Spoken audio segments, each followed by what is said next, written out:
some leeway.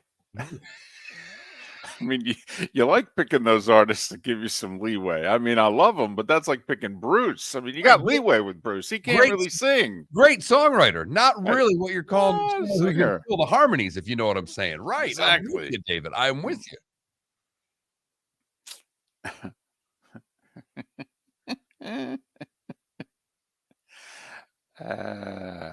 That's funny. I know funny, that's funny.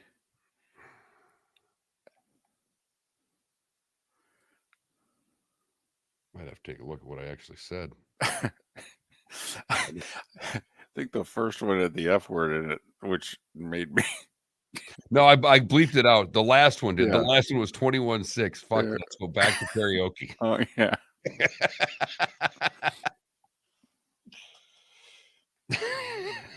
Good morning, Artie. Behind starts with best wing sauce. Where'd that come from? You having your own conversation there? Hey, morning, guys. Dog.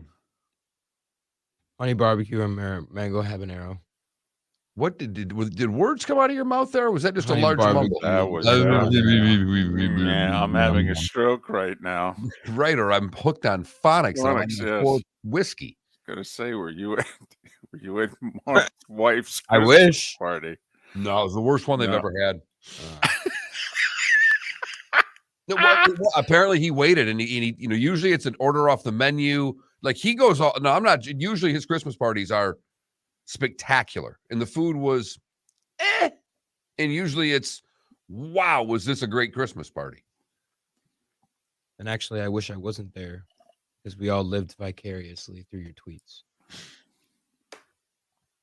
Thank you, Plow Dog. Johnny Mac. My man. What's up, King? Who reached legendary status yesterday. That's right. Yeah. King Mac. Oh, good morning, Candy. This thing up. We got a minute. All right.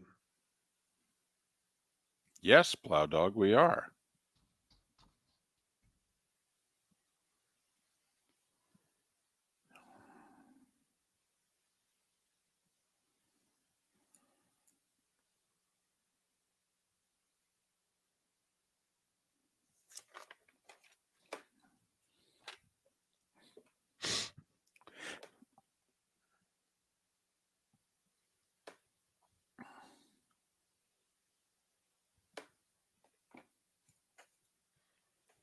Yeah, I like it too. The only thing I wish that it had, Plow Dog, is I wish I could toggle between screens.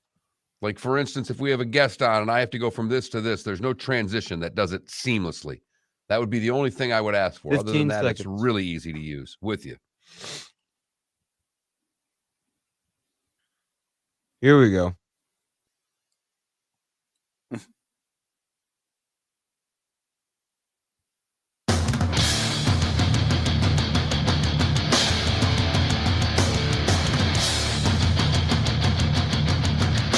You are listening to Miller and Moulton, exclusively on the Florida Sports Network. And now, here's Mark Miller and David Moulton.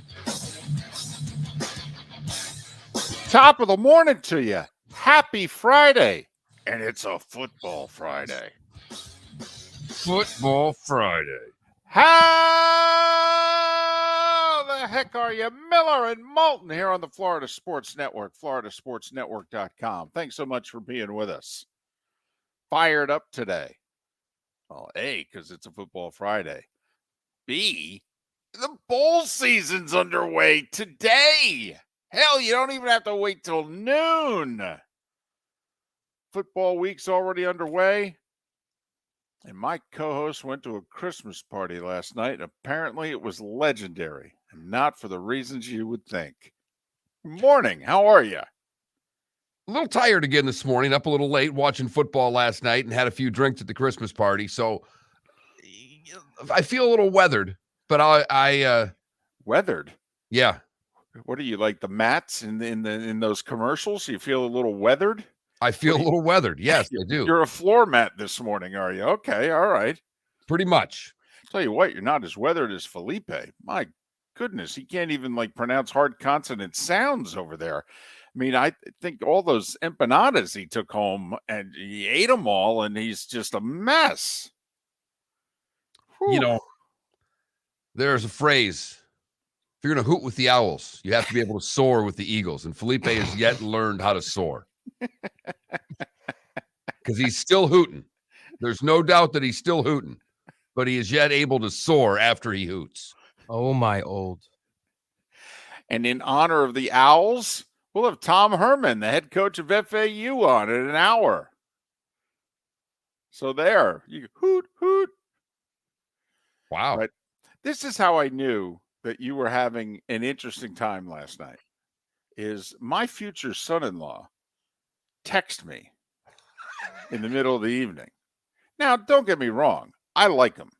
Nice guy. All right. So far, treats my daughter well. You know, I mean, you're a dad. You know, that's all we really. It just, listen, treat that person there. And if you happen to have kids, okay, treat that person well.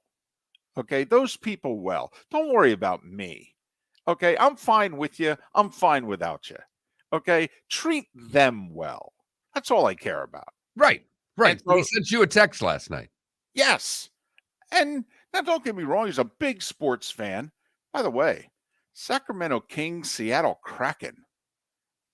Yes. I Fits right in know. your household, I'll tell you that much. Tell you. Pick Now, of the winners I see. Well, Felipe could relate because he stays up late watching games. He's like, honey, I can't go to bed. The Kraken have a 2-1 lead going to the third. It's like, well, that'll change. But okay. All right. So he sends me a text and he says, your co-host is having a hell of a time. And I text him like, what are you talking about? He's at his wife's Christmas party. I'm like, oh yeah, that's right. How do you know he's having a hell of a time? He's tweeting about it.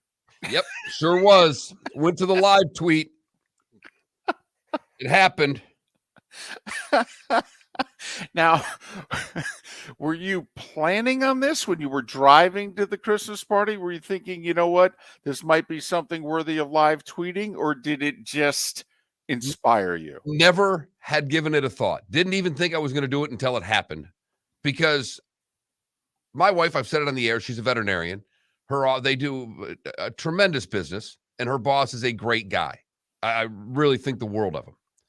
And throws a great Christmas party. And you know this, David. I sincerely love the office Christmas party. You ate it.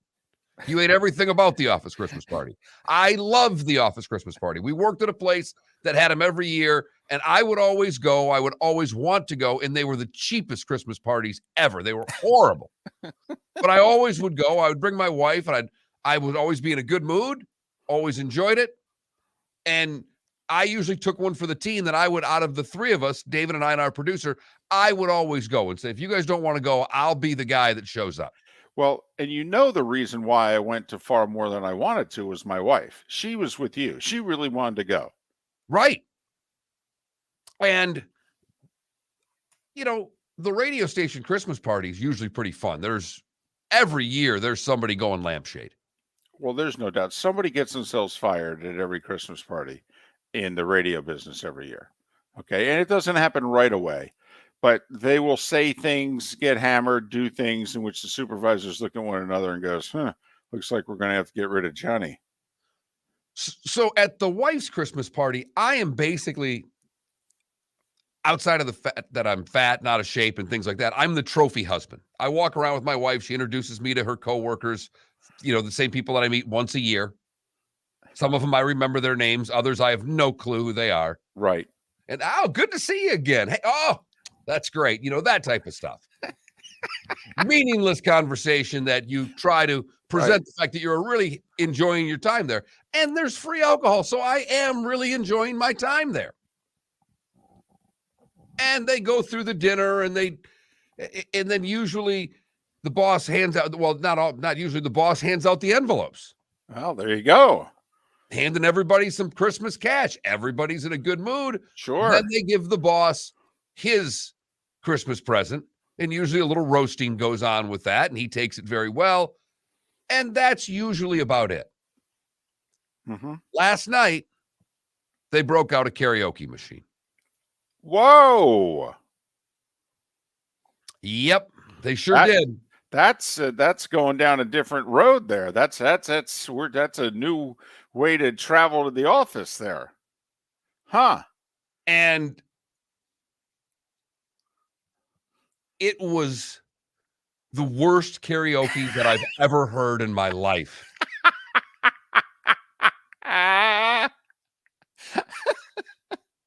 No, come on now.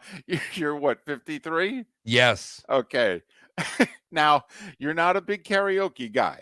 Okay. I've never sensed you as the guy which, hey, it's, as Selman's is karaoke Saturdays at 8. How about we go? But okay. No, I am an anti-karaoke person. I've never once Right. sang karaoke and never will. By the way, if we were ever somewhere together, okay, and I got up and sang karaoke, would you be horrified? No, because I got a funny feeling you got one or two songs you can do well. And it pisses me off that I have a really good speaking voice. I know that I do. I don't do this there's a reason I do this for a living, but I can't sing. And I wish if I could switch, I would switch. So you'd want the show to sound like hell just so that twice a year you could belt one out. Yeah. Yeah.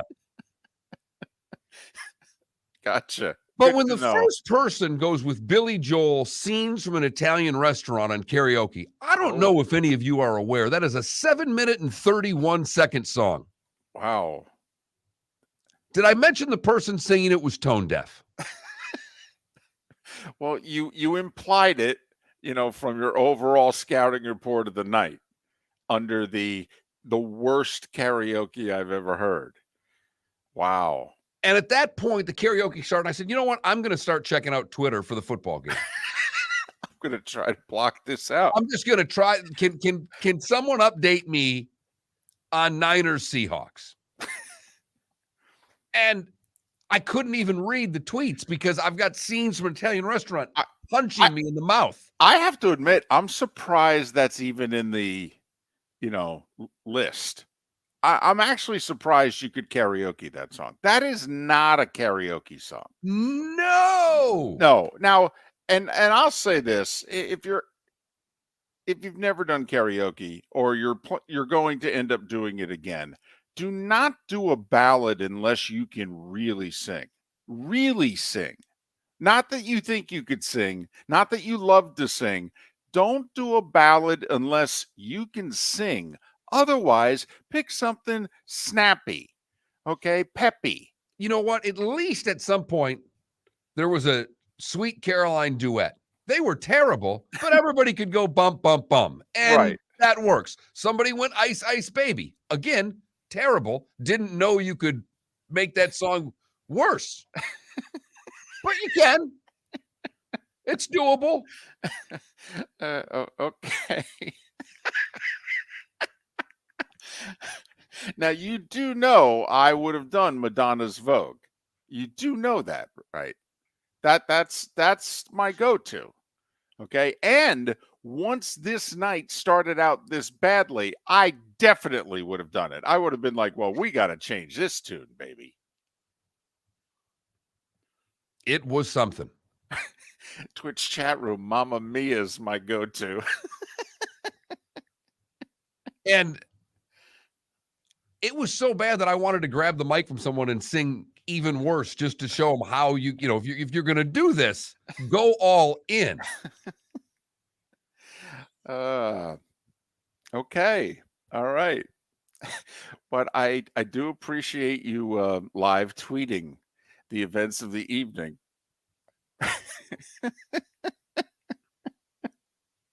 I was doing that while going through my wife's purse using her phone. You did not. You did not. Okay. And here's how I know you didn't do it. Okay. Because you didn't tweet about it. You only retweeted a listener who said, Mark, this would be a good time for you to go through your wife's purse. No, she had a dress on last night. She had one of the small cocktail purses or whatever you want to, so you can't even, I don't even know if you put anything in that. I mean, what does that thing Yeah. fit? A wallet and a lipstick. Yeah, right, and maybe some Tic Tacs. Yeah, Right. that's about it. Right. Mm-hmm. But we did have the discussion yesterday in which she said, I have no problem with you going through my wallet or my purse. Unbelievable. Unbelievable. It's another reason why she's a 5-2 player. Unreal. So, yep, the Christmas party last night. That's it, because there will be no Miller and Moulton Christmas party unless we have a virtual one. That's that's one of the goals for 2023. All right, more affiliates and so much success. We have to have a Christmas party. Orlando seems to be about halfway. I'll come to you. I'll come to you. End of the year, I got to have one of my cancer screenings. Okay. I'll be coming to Southwest Florida at the end of every year. So I'll come to you. We can have an after Christmas party if that's Even okay. better. Even better. We'll find out who's got karaoke and it'll make it a day. Miller and Moulton. No karaoke on the show today. Sorry to disappoint. Although Felipe wants to sing all the time. And during the commercials, it's another reason to take us in on Twitch. Felipe's always trying to sing. Although, man, he's not in good voice today. Miller and Moulton. It's a football Friday, we promise. Friday.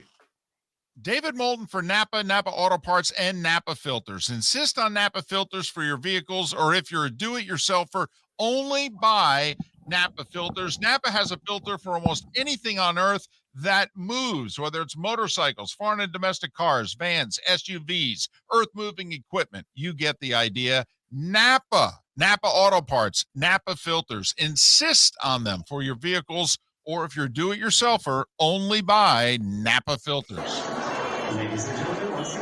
Yeah. Hi.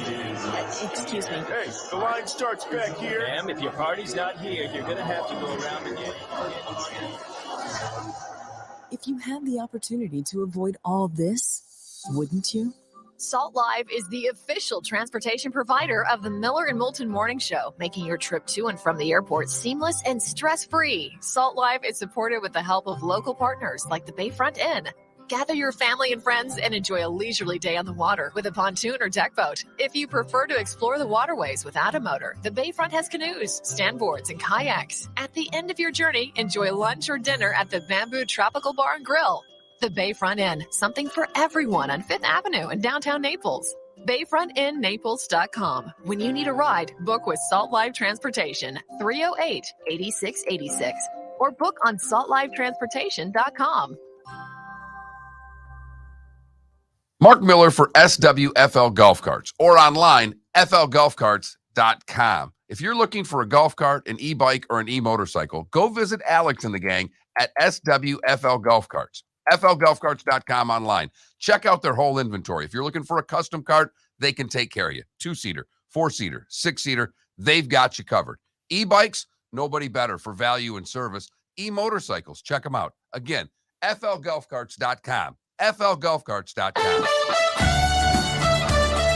You were listening to Miller and Moulton on the Florida Sports Network.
How about your Rangers last night?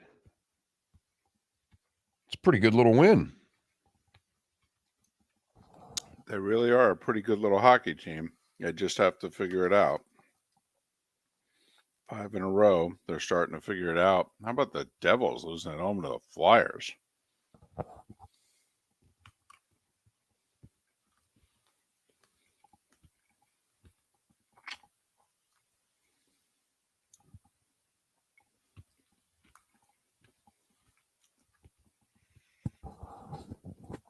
Do you know what's so sad? When you drive around Philadelphia, you see Flyers billboards. I mean, you couldn't get a ticket to a Flyers game. I mean, for 40 years. I mean, you could on the secondary market, obviously, but I mean, the Flyers were sold out for 40 years. If I go 0-5 with these picks, I'm going to be really pissed off.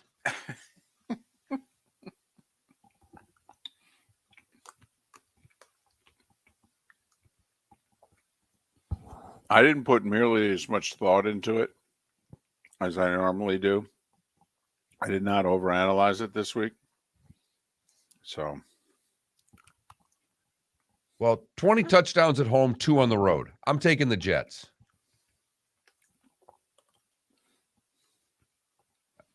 I did all 3 Florida teams, and I didn't pick one of them, for the record. oh my God, we have the same 3 picks.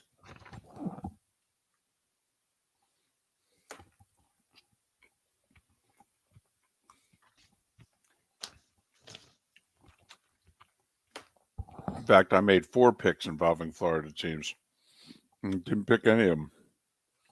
What bowl game? Gators play tomorrow. Okay.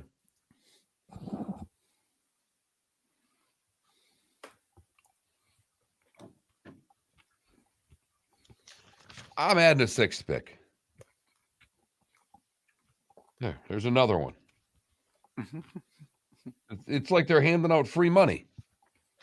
Right. It always is. What do you think, the Cowboys are looking ahead, go Raiders, or do you think the Jags are good? I mean, I just don't see Dallas having 2 clunkers in a row. Trevor Lawrence has not practiced this week, because of his foot. So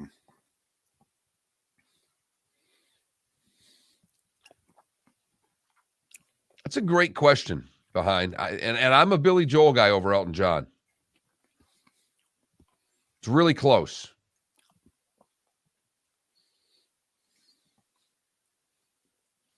Because from Allentown on, there's not a Billy Joel song that I like. But I really liked Billy Joel as a kid. One of my favorite artists. Like Glass Houses was that album was played a lot in my house. 30 seconds.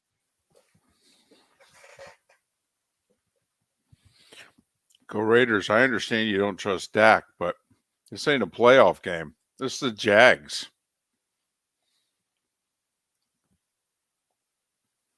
Twitch chat, taking any clutch play of the day recommendations. Even though I kind of have something, but it's not really a play, it's more of a performance.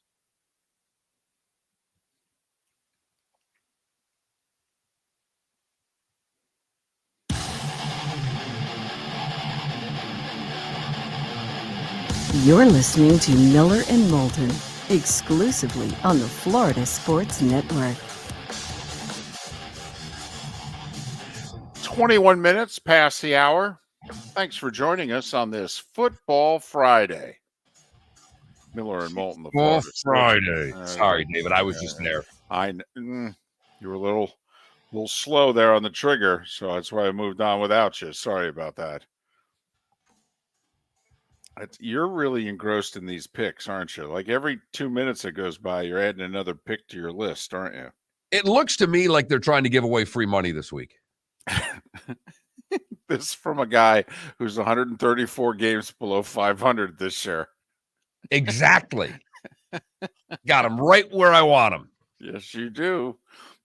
Yes, you do. You're like plus 340 going into the night. Yes, you are. I mean, literally 2 hams from the bookie this year. It's been going so well. You were the Flyers in New Jersey against the Devils last night. You were like plus 320, and you pulled out a 2-1 win, or so you hope. Okay. All right. Miller and Moulton, the Florida Sports Network, floridasportsnetwork.com. Tom Herman, FAU's football coach, joining us at the top of the hour.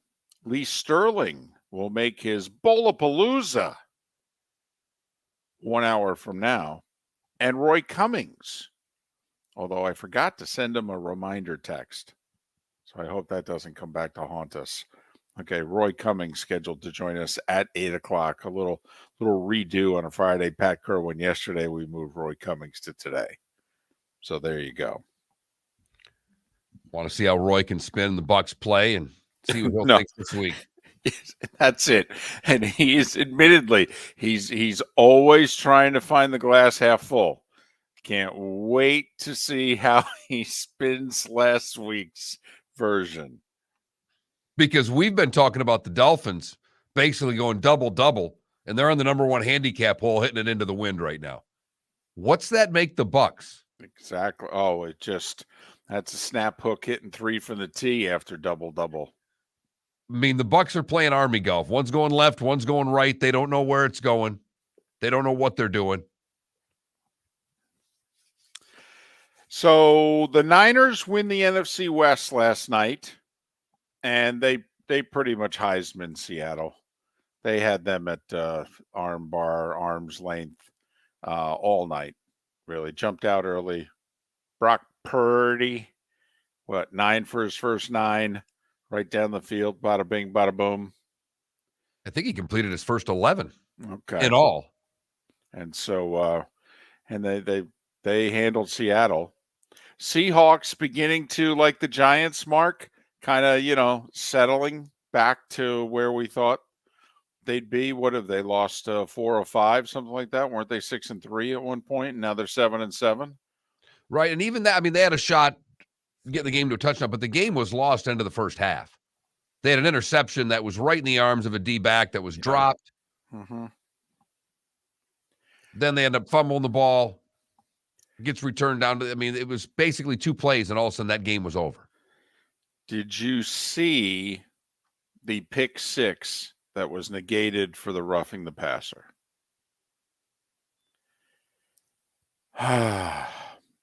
They may have to do something before the playoffs. That is not roughing the passer. Now, it was not as egregious as Sunday night, the Dolphins-Chargers. No. Okay. I mean, that was the official shouldn't be allowed to work for the rest of the year. It was so bad. But, I mean, that was textbook football by Bosa. I mean, textbook. And he hit him like as he's throwing the ball also.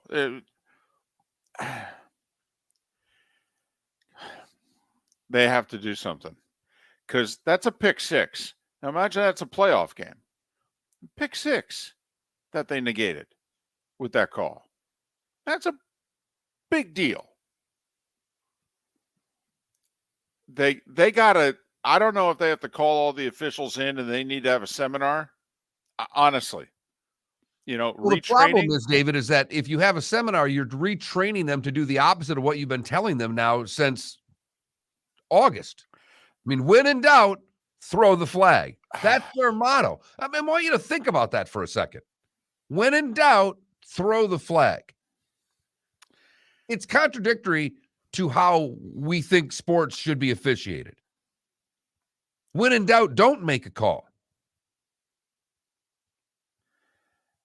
It was awful. And I picked the Seahawks.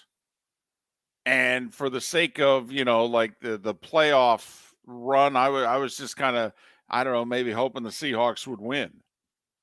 Even though it would hurt the chances of my favorite team. And I'm kind of enjoying this Lions run. But, man, and as KW is pointing out in our Twitch chat room, actually the number of roughing the passer penalty calls are down from a year ago. But, man, the ones they're calling, seemingly they are getting them wrong. Every week. Multiple times. I mean, last night, it was not the Dolphins one. It was not the one from earlier in the year that we did on Monday Night Football with the Raiders and the Chiefs, in which he darn near, lied him down on the bed, making sure that the shirt was ironed properly. And they called that roughing the passer. I mean, oh boy. Mark, we all hate, I mean, we all now are fearful, I think, that the officials are going to cost someone a playoff game. I know I am. I am. I really don't know how you can't be at this point. And if you haven't seen it, go find it. Bosa, I mean, textbook, they run a game on the left side, the two young guys, and Bosa ends up with a free shot at Geno Smith, and he's hitting him right as Geno is throwing the ball. It's all below the shoulder. He hits him in the chest, and he tackles him. I mean, it's football. He didn't hit him in the head. He didn't come close to hitting him in the head. He didn't put his arms up to try to deflect the pass. He just tried to get to the quarterback, and he gets to him a split second late, and he tackles him. Roughing the passer. Oh, my goodness. I'm in favor of them now jumping in. I really am. I mean, and I'm not a big fan of changing the rules midstream in the season and all that, but I do think that the seasons are very different. The regular season and the playoffs, it's two different worlds. We got to do something. Now, the only thing you could hope for is that typically in the playoffs, they quit calling penalties. And normally they do, and you are usually allowed to hit the quarterback a little harder, a split second later than in the regular season. But Mark, I just think that they are so trying to protect the quarterback, which, by the way, it's not working. We had Pat Kerwin on the show yesterday. I mean, if you download it, if you missed it from 8:00 yesterday, the quarterback stats as to how many quarterbacks have had to play this year. I mean, it's a stunning number. But it's like 77 have thrown a pass, 50 some have started a game, and only 14 have started every game for their team. So, throwing the flag is not helping. It's not. It's just you're getting the call wrong. So I don't know, Mark, what they do. Do you just include it onto the list of things you can challenge? I mean, do you let I'd love an eye in the sky for every roughing the passer call. They won't do that, but I think you and I both believe it should go upstairs, and that's not something the NFL does. Well, if they're not going to let it go upstairs, then they have to allow it downstairs, and downstairs is allowing the coaches to challenge it. That Shanahan could have challenged that call last night. Now, then you have to hope that the officials aren't covering for one another and they're actually willing to acknowledge that, hey, we got it wrong. The starting five is next. Miller and Moulton, Florida Sports Network. Ladies and gentlemen,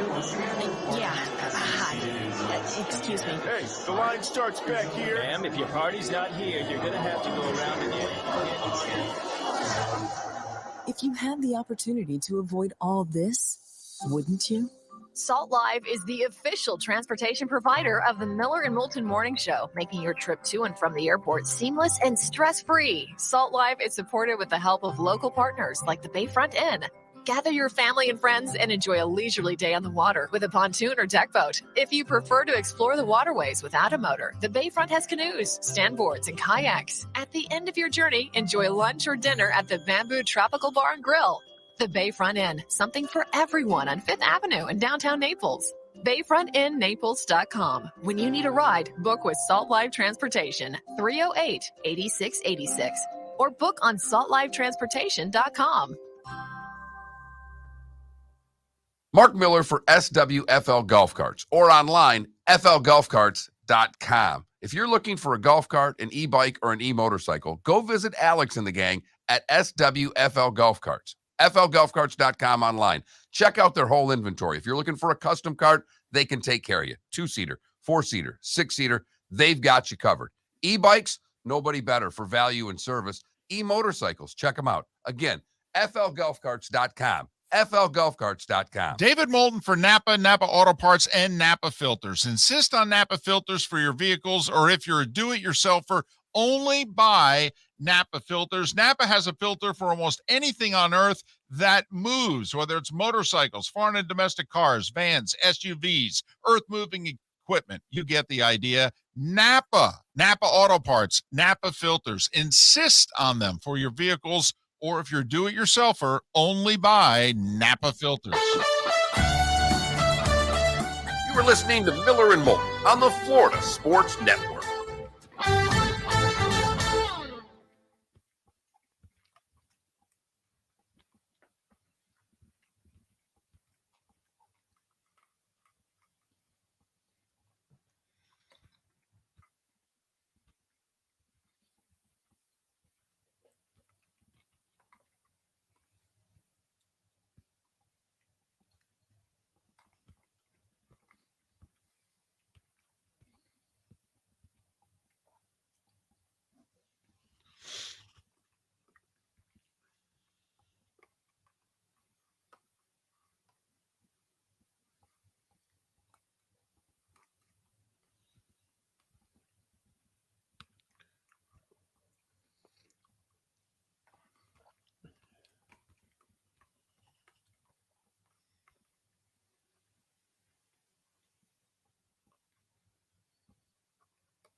Friends of ours, the wife is actually from France. She's leaving for Paris. I think the whole family's leaving today for Christmas, so she's actually going to be in France for the World Cup final. Wow.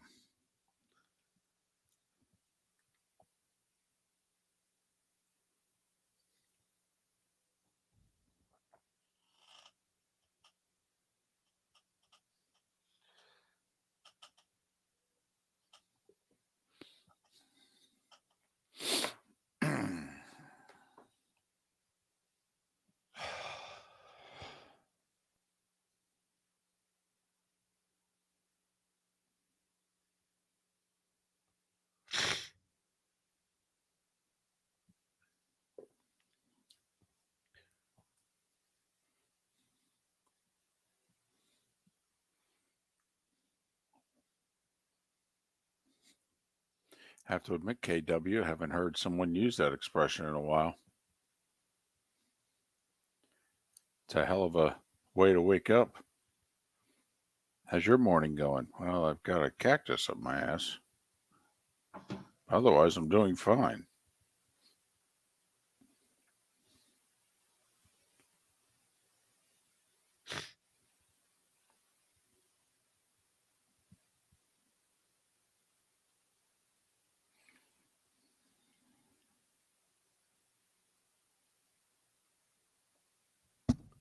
Oh, come on, coffee, work. Shall I start singing? 25 seconds. Greta Garbo and Monroe, Dietrich and DiMaggio.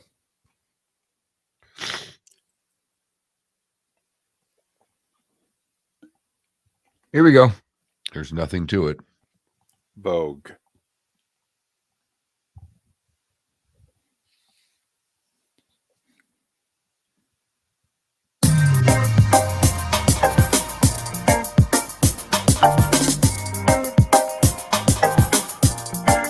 Welcome back to Miller and Moulton, only on the Florida Sports Network.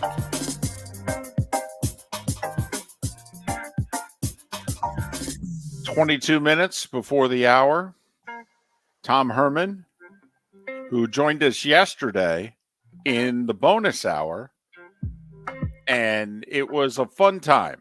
It really was. A lot of time these, coaches, sports talk radio show interviews, they're okay. They're pretty good. Yesterday, it was genuinely a really fun 12 minutes. And we kind of looked at one another and said, the folks in Lake City, surrounding areas, Tampa, St. Pete, Port Charlotte to Venice, they get to have a good time too. So we'll replay this sucker. So we're going to replay it for you coming up at the top of the hour. By the way, he even enjoyed it. All right. He said through his staff, he sent us a, message. He said, hey, that was really fun. So Tom Herman, the new head coach at FAU, joining us coming up again at the top of the hour. I would say if you don't have any rooting interest in FAU, you will Yeah. want them to win after the interview. That's the way. I mean, because I don't care whether FAU wins or doesn't normally. Now, after that interview yesterday, it's like, come on, let's hope Tom Herman gets this going and wins some games there. I will say, in Alex Golish's appearance, the new head coach at South Florida, we got a lot of positive response. People saying, you know what? All right, sounds like a good guy. I'll root for the Bulls a little bit. Like you, I don't normally do it, but okay. So Tom Herman, top of the hour, and Lee Sterling, 40 minutes from now, with his Bullapalooza coming up. Roy Cummings in a little more than an hour. Right now, it is time for The Starting Five. 5 stories you need to know. It's the Starting Five on Miller and Moulton. Here's number 1. Niners win the NFC West, and they do it with 3 weeks to spare. How about that? 21-13 over Seattle in Seattle. Brock Purdy. He got a birdie mouth. 217 yards passing and 2 touchdowns. Got off to a hot start. 9 for 9, 11 for 11, something like that. Mark, this just in. They said to Christian McCaffrey before the game, we are going to run you into the ground. Are you ready? 108 yards rushing, 30 receiving. He scored a touchdown. He had 32 touches, 26 carries, 6 receptions. There, on a short week. Now, Short week, road game, rookie Yeah. quarterback. This is how this is going to work this week. Exactly. This is why we traded for you. By the way, now you take your model girlfriend and, go to Cabo for 4 days. We'll see you Wednesday next week. Merry early Christmas. Couple of other, by the way, the Seahawks fall to 7-7. Great news for Washington, Giants, and for the Detroit Lions. Lions don't have a lot of room for error, but that helps a little bit. And it also ensures that the loser of Washington and the Giants will still be, quote unquote, in the playoffs even after this weekend, no matter what happens elsewhere. It's also good news for the Packers, who are still holding out hope that they can run the table and post a 9-8. Some quarterbacks are not practicing so far this week, Mark. Mike White limited yesterday. Sounds like he was barely able to walk around holding a football. His ribs are so sore, but he keeps insisting Yeah, I'm playing. Okay. You know He what it is took a me? cult hero right now Yeah, it among really Jets is. fans in that locker room. I mean, this guy, holy Toledo. Yeah, he's their Brock Purdy, and Mike White's a free agent at the end of the year. I mean, right now, if you're the Jets, I mean, if Mike White leads you to the playoffs, you going to let him go? Or are you going to say, hey, we appreciate you. Thank you for your service. Mark the old, we wish you the best in your future endeavors line? He would definitely get that line. I mean, he would deserve that line. You have to at least admit that, David. I do, but and Trevor Lawrence didn't practice Wednesday, limited, they said yesterday in practice for the Jags. Jacksonville hosting Dallas, hoping to get back in the AFC South race, just 2 behind Tennessee. Looks like Kenny Pickett's out for the Steelers, so it's going to be either Trubisky or Mason Rudolph. You see what the young wide receiver said? Better be Mason Rudolph. Bet Tomlin loved that. Loved it. You know, this Pickens can play, but he's turning into quite a diva already. Already on the sidelines yelling about not getting the ball a couple of weeks ago. Now saying who should be playing quarterback. I mean, your kind of guy right there, David. Damn right he is. Damn right he is. That's exactly who I want. 3rd and 6. I want him looking at the quarterback as the quarterback's going through the snap count going, throw me the damn ball. This guy can't cover me. And then when the cornerback goes, hey, man, he looks right at him and goes, yeah, I'm talking about you. That's who I want. Lamar Jackson's out again. Tyler Huntley, however, is out of concussion protocol. So it looks as if he is going to play for the Ravens. College football, the bowls get underway today. There's 42 of them, Mark. That's all. 42 of them. The Bahama Bowl at 11:30 today. Miami against UAB. No, not the Canes. They're not bowl eligible. It's Miami of Ohio. Then at 3 o'clock, believe it or not, 2 ranked teams, 2 11-2 conference champions are playing one another in the Duluth Trading Cure Bowl. UTSA against Troy. So there. Did you see Drew Brees? What, he doesn't want to spend any time with the family? He can't find a job fast enough. I mean, this guy, what's next? He just is going to be like a volunteer assistant for Purdue to get them ready for their bowl game. You know, new coach and staff and what have you. So he's going to help them. Huh. That's interesting. Chip Lindsey leaves UCF to become the offensive coordinator at North Carolina. The Canes did get some good news yesterday. They got offensive tackle Samson Okunlola, who chose them over Alabama, Florida, and Michigan State. He's one of the top 20 high school recruits in the country. He's a 6'5", 300-pound tackle from Massachusetts. It's the second highly rated tackle that has picked the Canes. So there. Yankees spent some money last night, Mark. All is well with the world again. Somebody got a, $150+ million contract while we were sleeping. Lefty Carlos Rodon, who, by the way, 2 years ago was released. I mean, this is how quickly it can happen. He had some arm problems. The White Sox gave up on him. They released him. Nobody wanted him 2 years ago today. Nobody wanted him. So the White Sox re-signed him 2 months later to a, very low money deal. He pitches really well for him. He then goes to San Francisco, gets a nice 1-year robust contract. And he's like, listen, I'm going to pitch 1 year for the Giants. I'm going to pitch my you-know-what out. And then I'm going to get paid. And guess what? 6 years, $162 million. That's $27 a year. Remember, it's baseball. This sucker's fully guaranteed. He's 30 years old. He's got a no-trade clause. And trust me, when he's 8 starts in and his ERA is 7.3 because he's playing in Yankee Stadium and he has 2 bad outings, they're going to love this contract. Hey, surprise, surprise. Scott Boras is his agent. And this worked out great for Boras because he was already in town for a press conference with the Mets. Okay, so now he can just go and have the presser today with the Yankees. I mean, it's really nice that they accommodated Boras like that to do this quickly. So this way he can get two pieces of business done on the same trip, you know. NHL, the Lightning, Brandon Hagel got 2 goals and an assist all in the third period. A 3-goal third period. Lightning beat Columbus 4-1. Hey, somebody wake the Florida Panthers up. You know, the season's underway. You better start getting some points here. You're going to miss the playoffs. Just saying. Penguins came in. Chris Letang with a shorthanded goal to tie things up in the second period. His third game back from having a stroke. 4-2 Penguins over the Panthers. Crosby with 2 helpers.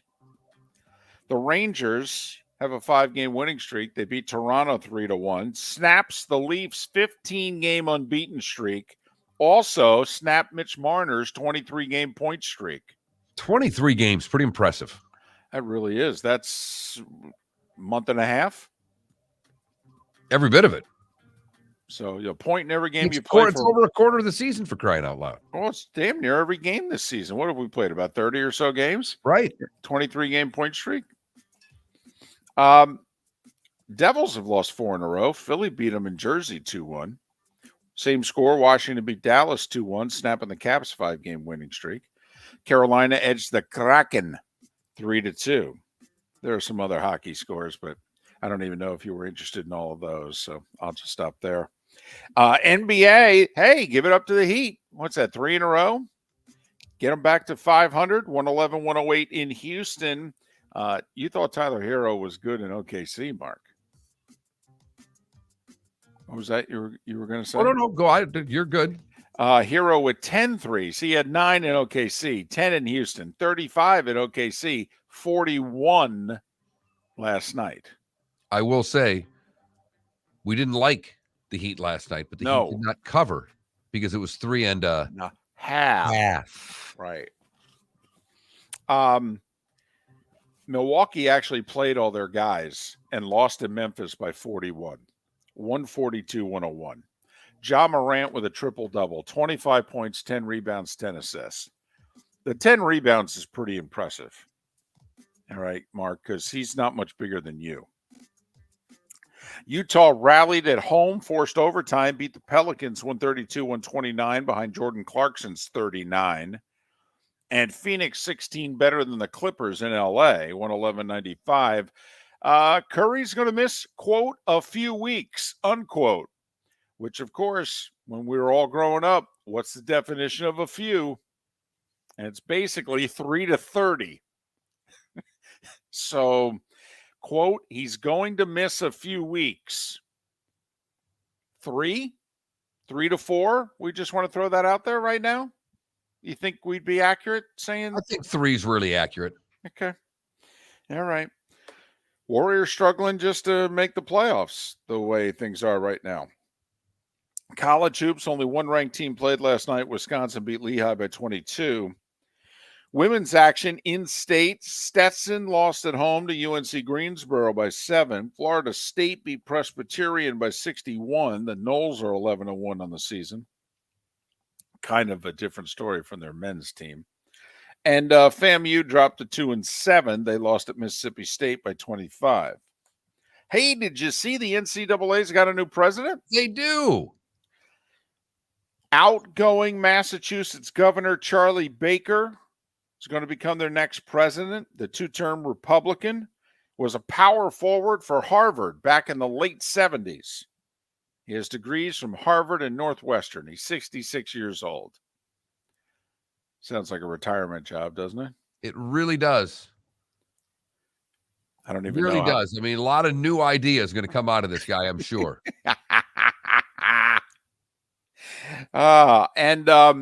This is a little tidbit which could become a thing in 2023. The National Labor Relations Board has directed its regional office in Southern California to pursue charges of unfair labor practices against USC, the Pac-12, and the NCAA. Basically, folks, they're arguing athletes are employees. Here we go. Here we go. And that, gentleman, was... That was the Starting Five every weekday morning at this time on Miller and Moulton. Find it interesting that they went to USC for this, that they went to a private institution. Of all the things you would think National Labor Relations Board would be going through a public institution, but they're going through a private institution. I would love to know the reasons why they picked USC. I'm with you.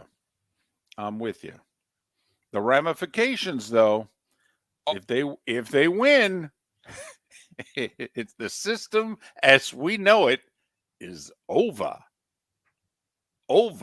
And I have no idea, do you, what plan B is if they win? A lot of club sports. I'm Wait, they're employees? They get benefits? They can unionize? What? Miller and Moulton. Tom Herman, the FAU head coach, he is coming up next. Lee Sterling in 40 minutes right here on the Florida Sports Network. Mark Miller for SWFL Golf Carts or online, flgolfcarts.com. If you're looking for a golf cart, an e-bike, or an e-motorcycle, go visit Alex and the gang at SWFL Golf Carts. flgolfcarts.com online. Check out their whole inventory. If you're looking for a custom cart, they can take care of you. 2-seater, 4-seater, 6-seater, they've got you covered. E-bikes, nobody better for value and service. E-motorcycles, check them out. Again, flgolfcarts.com. flgolfcarts.com. Don't miss the Miami Dolphins watch party every Sunday at the Seaside Bar and Grill in Bonita Springs. Presented by Clutch Vodka. The Seaside will be serving Clutch Vodka drinks, including the awesome Bloody Mary bar at the Seaside. If you can't be at Hard Rock Stadium, come have fun at the best place in town to watch the Dolphins and enjoy the best, clean, crisp, smoothest vodka. That's Clutch with a K. Miami Dolphins parties every week at the Seaside Bar and Grill on Old 41 in Bonita Springs. Powered by Clutch Vodka. David Moulton for Napa Auto Parts, and Napa Filters. Insist on Napa filters for your vehicles, or if you're a do-it-yourselfer, only buy Napa filters. Napa has a filter for almost anything on earth that moves, whether it's motorcycles, foreign and domestic cars, vans, SUVs, earth-moving equipment. You get the idea. Napa Auto Parts, Napa filters. Insist on them for your vehicles, or if you're a do-it-yourselfer, only buy Napa filters. Yeah. Hi. Excuse me. Hey, the line starts back here. Ma'am, if your party's not here, you're going to have to go around again. If you had the opportunity to avoid all this, wouldn't you? Salt Live is the official transportation provider of the Miller and Moulton Morning Show, making your trip to and from the airport seamless and stress-free. Salt Live is supported with the help of local partners like the Bayfront Inn. Gather your family and friends and enjoy a leisurely day on the water with a pontoon or deck boat. If you prefer to explore the waterways without a motor, the Bayfront has canoes, standboards, and kayaks. At the end of your journey, enjoy lunch or dinner at the Bamboo Tropical Bar and Grill. The Bayfront Inn, something for everyone on 5th Avenue in downtown Naples. BayfrontInNaples.com. When you need a ride, book with Salt Live Transportation, 308-8686, or book on saltlivetransportation.com. Mark Miller for SWFL Golf Carts or online, flgolfcarts.com. If you're looking for a golf cart, an e-bike, or an e-motorcycle, go visit Alex and the gang at SWFL Golf Carts. flgolfcarts.com online. Check out their whole inventory. If you're looking for a custom cart, they can take care of you. 2-seater, 4-seater, 6-seater, they've got you covered. E-bikes, nobody better for value and service. E-motorcycles, check them out. Again, flgolfcarts.com. flgolfcarts.com. You were listening to Miller and Moulton on the Florida Sports Network.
Jeez.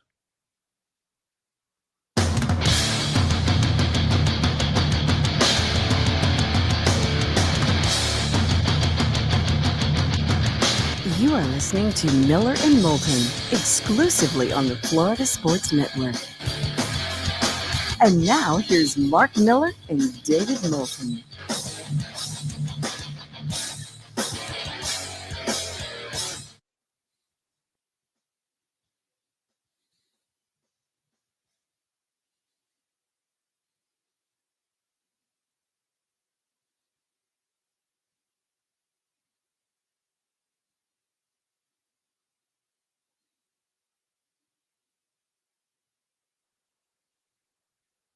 Tom Herman, who's gracious enough to literally put recruiting aside for 12 minutes to join us. Coach, it's David and Mark. Congratulations. Thanks for your time. How are you? Thanks, guys. I'm doing great. I'm down here in Orlando, and I pulled into what I thought was a nice little safe spot here in the high school parking lot, and now all of a sudden I've got the ROTC practicing their formations right behind my car. So if you hear a gun go off or something like that, that's just the ROTC. Good to know. Good to know. You can hear it in your voice, Coach. You sound like you're fired up to get on the recruiting trail. I mean, you can actually hear the excitement in your voice to get back out and start going after these young men. Well, can we talk about another thing first? So we had our SID, Sports Information Director. She sent me your guys' Twitter bios, and one of them said ketchup on a hot dog should be a felony. And I would argue the other way, that in the Herman family, we put ketchup on our ketchup, by the way. So we put ketchup on anything, and if you put it on a hot dog, I do not think that should be a felony. Do you? I do. Just on a hot dog. You want to put it on a hamburger, that's fine. French fries, you can't eat French fries without ketchup. But on a hot dog, it should be mustard only. That's the way we were raised in my family. Well, and I appreciate your family for raising you a certain way, but we do have to respect everyone's preferences when it comes to condiments on hot dogs. And I wanted to put that out there very quickly. Point taken, Coach. Point taken. Okay. No, but go ahead. Coach, it's important to know just where you draw the line. If Mark Miller's son was a 4-star recruit, okay, would his philosophy on ketchup be a deal breaker? Say it again. Hang on. The ROTC is making me move here. So I'm going to try to get out of these guys' way. Yes. And make sure that I don't hit any students while we do it. How's that? Yes.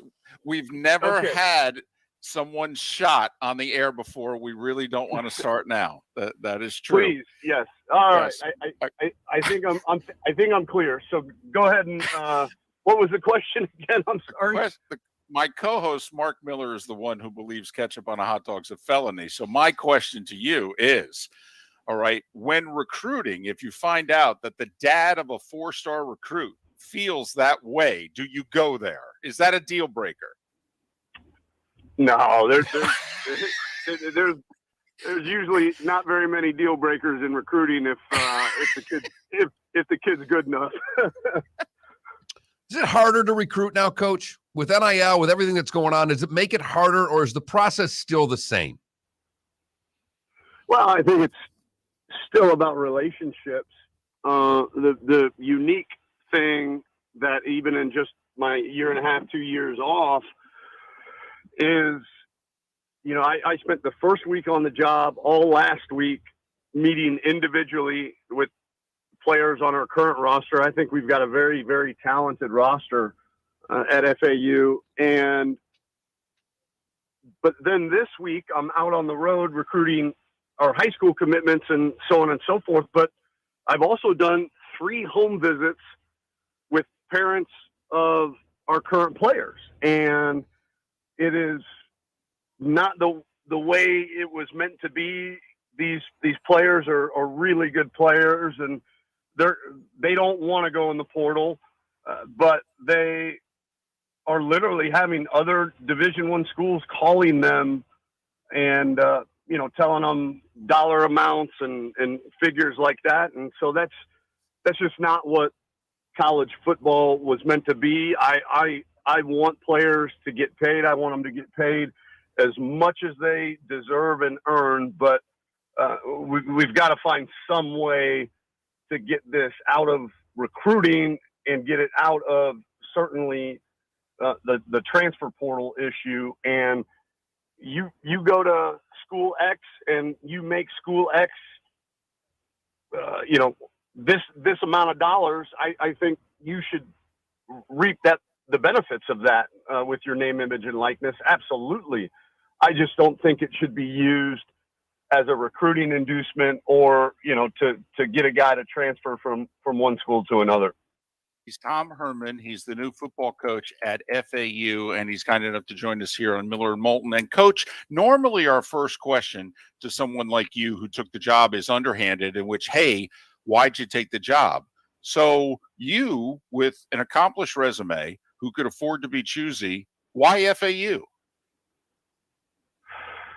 Oh man, it reminded me so much of the University of Houston, but actually it's probably in a better position with the facility that they just opened a couple years ago, the area of Florida that you and your family can live in, as well as your players live in Boca, is phenomenal. And then, you're recruiting Dade County, Broward County, West Palm Beach County. I mean, or Palm Beach County, excuse me.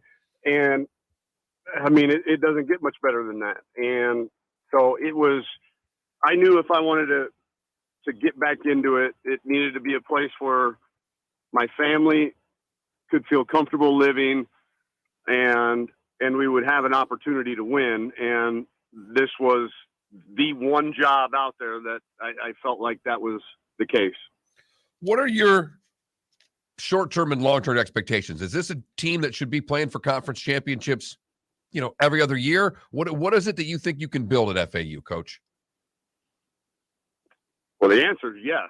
I mean, we're not going to shy away from that word championship. I don't think any of us should. And there's too many talented players on this team to expect anything less than that. And I think we've got to have very, very high expectations within our program, very high standards in our program. And we'll never shy away from that word championships. Now, we all know how different seasons materialize, but at the end of the day, I was brought here to build Florida Atlantic University football, or continue to build on what Coach Schnellenberger and Coach Kiffin and Coach Taggart and everybody built, Coach Partridge built here.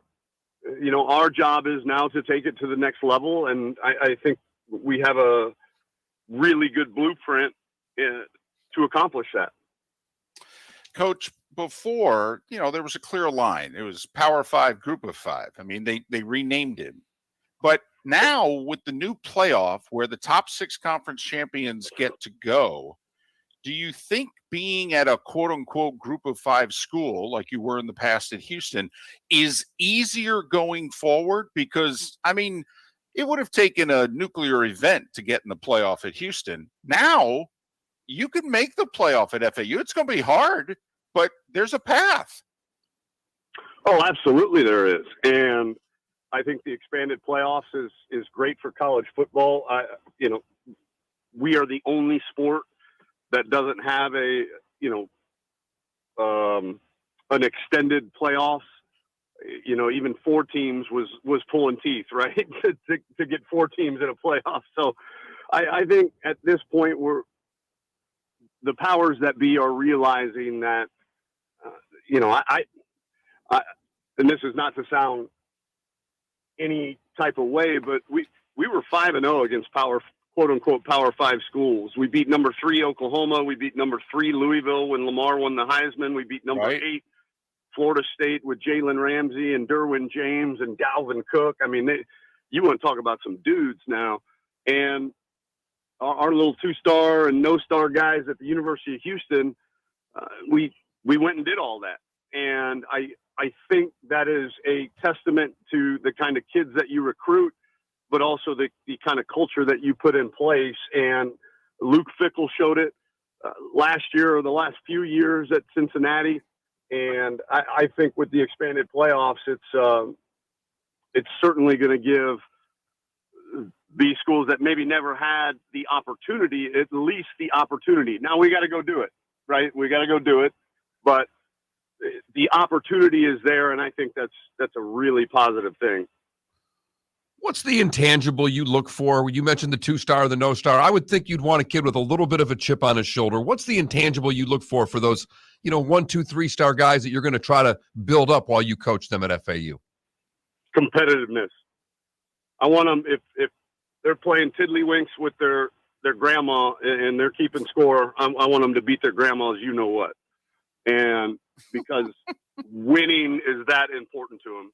Your listeners probably don't even know what tiddlywinks are. So I'm probably aging myself there by even saying that word. But that is by far the best trait a young guy can have is competitiveness, that he wants to be great. He wants to win, and he doesn't care what anybody says about him. An inch too short, a step too slow, whatever it is, he's going to go do whatever it takes to win a game and to win as a leader in the locker room. Coach, first off, we're sincere when we say this. We hope this is the first of regular conversations. We would love to have you again. Secondly, thanks so much for literally putting recruiting aside for us for a dozen minutes. Third, we promise the next time we talk, you will not be surrounded by armed guards. It's still so weird right now. But anyway, Felipe, thank you for working me in at 9 o'clock. I appreciate you guys having me, and I'm going to go ahead in here and see if I can't park my car somewhere that the ROTC guys aren't going to be marching around it. And we'll explain tiddlywinks to Felipe, by the way. He's one of those who has no idea what you were talking about. Be safe, Coach. Congratulations. All right. Thanks, guys. Hey, go Owls and go catch up on hot dogs. Wow. Thanks, Coach. Wow. Coming off the top rope, first interview. Boom. Love it. Absolutely love it. Coach Tom Herman at FAU joining us on Miller and Moulton. Mark Miller for SWFL Golf Carts or online, flgolfcarts.com. If you're looking for a golf cart, an e-bike, or an e-motorcycle, go visit Alex and the gang at SWFL Golf Carts. flgolfcarts.com online. Check out their whole inventory. If you're looking for a custom cart, they can take care of you. 2-seater, 4-seater, 6-seater, they've got you covered. E-bikes, nobody better for value and service. E-motorcycles, check them out. Again, flgolfcarts.com. flgolfcarts.com. David Moulton for Napa Auto Parts, and Napa Filters. Insist on Napa filters for your vehicles, or if you're a do-it-yourselfer, only buy Napa filters. Napa has a filter for almost anything on earth that moves, whether it's motorcycles, foreign and domestic cars, vans, SUVs, earth-moving equipment. You get the idea. Napa Auto Parts, Napa filters. Insist on them for your vehicles, or if you're do-it-yourselfer, only buy Napa filters. Ladies and gentlemen, Excuse me. Hey, the line starts back here. Ma'am, if your party's not here, you're going to have to go around again. If you had the opportunity to avoid all this, wouldn't you? Salt Live is the official transportation provider of the Miller and Moulton Morning Show, making your trip to and from the airport seamless and stress-free. Salt Live is supported with the help of local partners like the Bayfront Inn. Gather your family and friends and enjoy a leisurely day on the water with a pontoon or deck boat. If you prefer to explore the waterways without a motor, the Bayfront has canoes, standboards, and kayaks. At the end of your journey, enjoy lunch or dinner at the Bamboo Tropical Bar and Grill. The Bayfront Inn, something for everyone on 5th Avenue in downtown Naples. BayfrontInNaples.com. When you need a ride, book with Salt Life Transportation, 308-8686, or book on saltlifetransportation.com.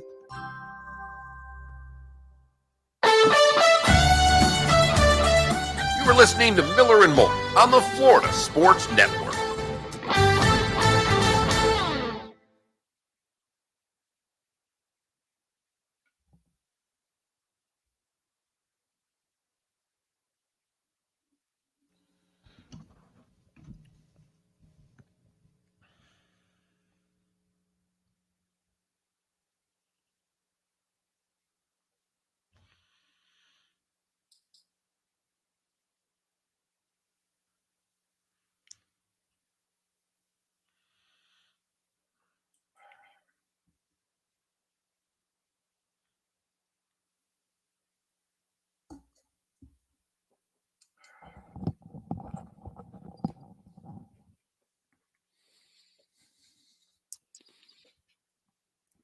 Well, Lee Sterling, DC is next. And then between 7:38 and 8:38, we'll make picks. So we're having a Christmas round today, David. Our green tees are the farthest back, playing 9 greens and 9 reds. All the way up, all the way back? Yeah. I like it. I like it a lot.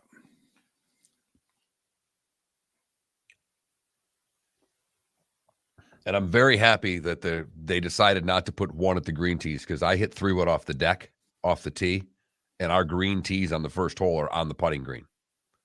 So the last thing I needed was to take a chunk out of the putting green with the 3-wood today. Exactly.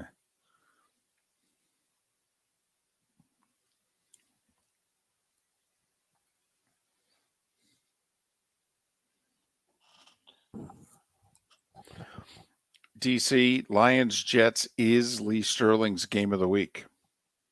So you can get that pick for free if you give him a holler.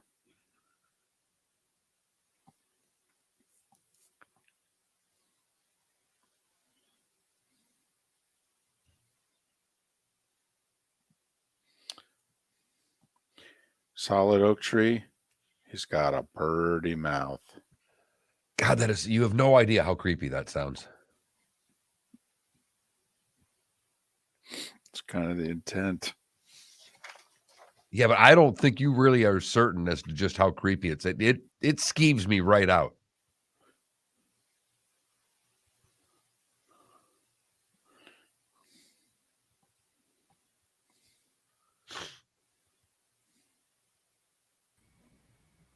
Morning, Lee. I did Good morning. Never How are you?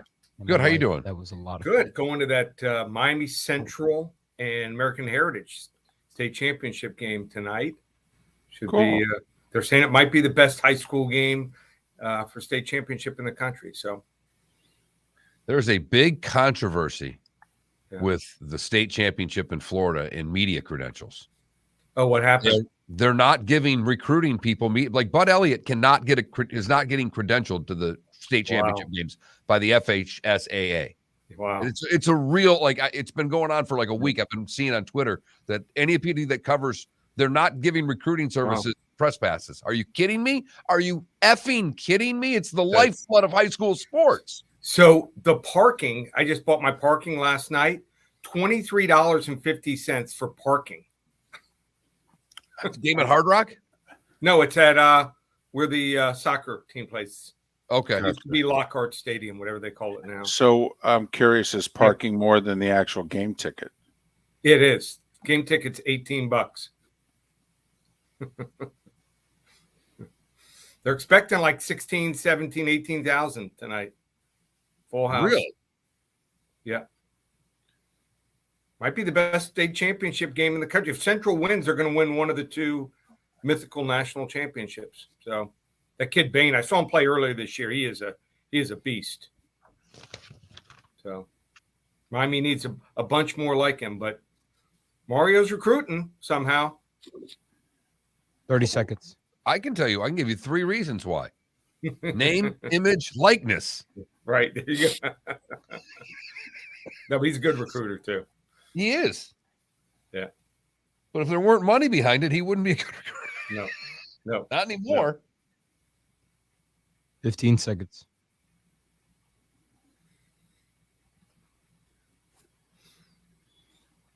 All right, here we go.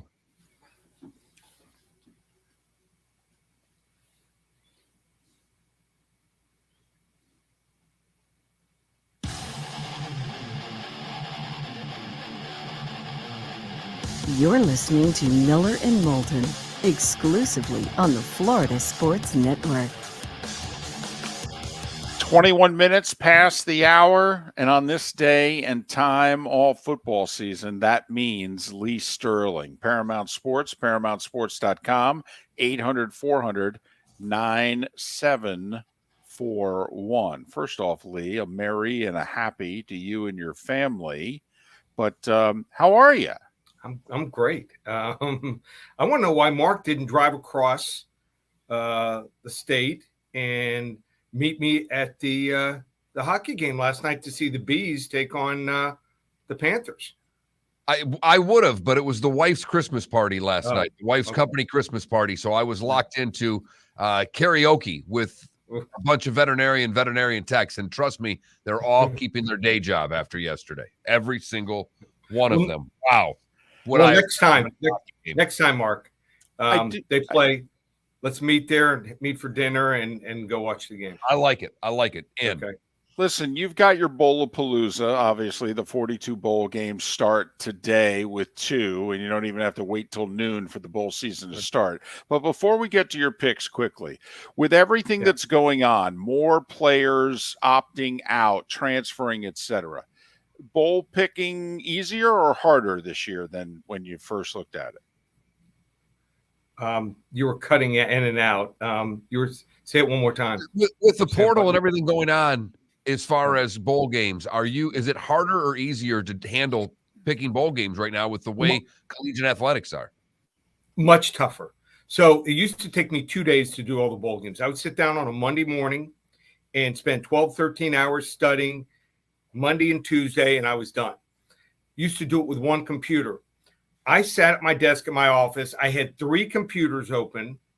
My wife looked at my computer. She goes, "You have like 35 different tabs opened up on all 3 computers." I'm like, "I know," because just tracking all the players, watching videos, let's say there's a ton of quarterbacks that opted out. And so I needed to watch a backup who maybe had 40, 50 passes in the year, needed to remind myself what he does well. So much, much tougher. Somehow I've been able to navigate it, but it's gotten double. It's double the work that it used to be. All right, let's get to the games. Florida State is taking on Oklahoma. Florida State is a 7.5-point favorite. How do you see this one? Oklahoma is the toughest team to figure out. I would never bet them end game. They've had a couple games where they've scored like 30, 40 points in a half. In the next half, they can't get a first down. It's the craziest thing that I've ever seen. But 7.5 points is a lot for a bowl game.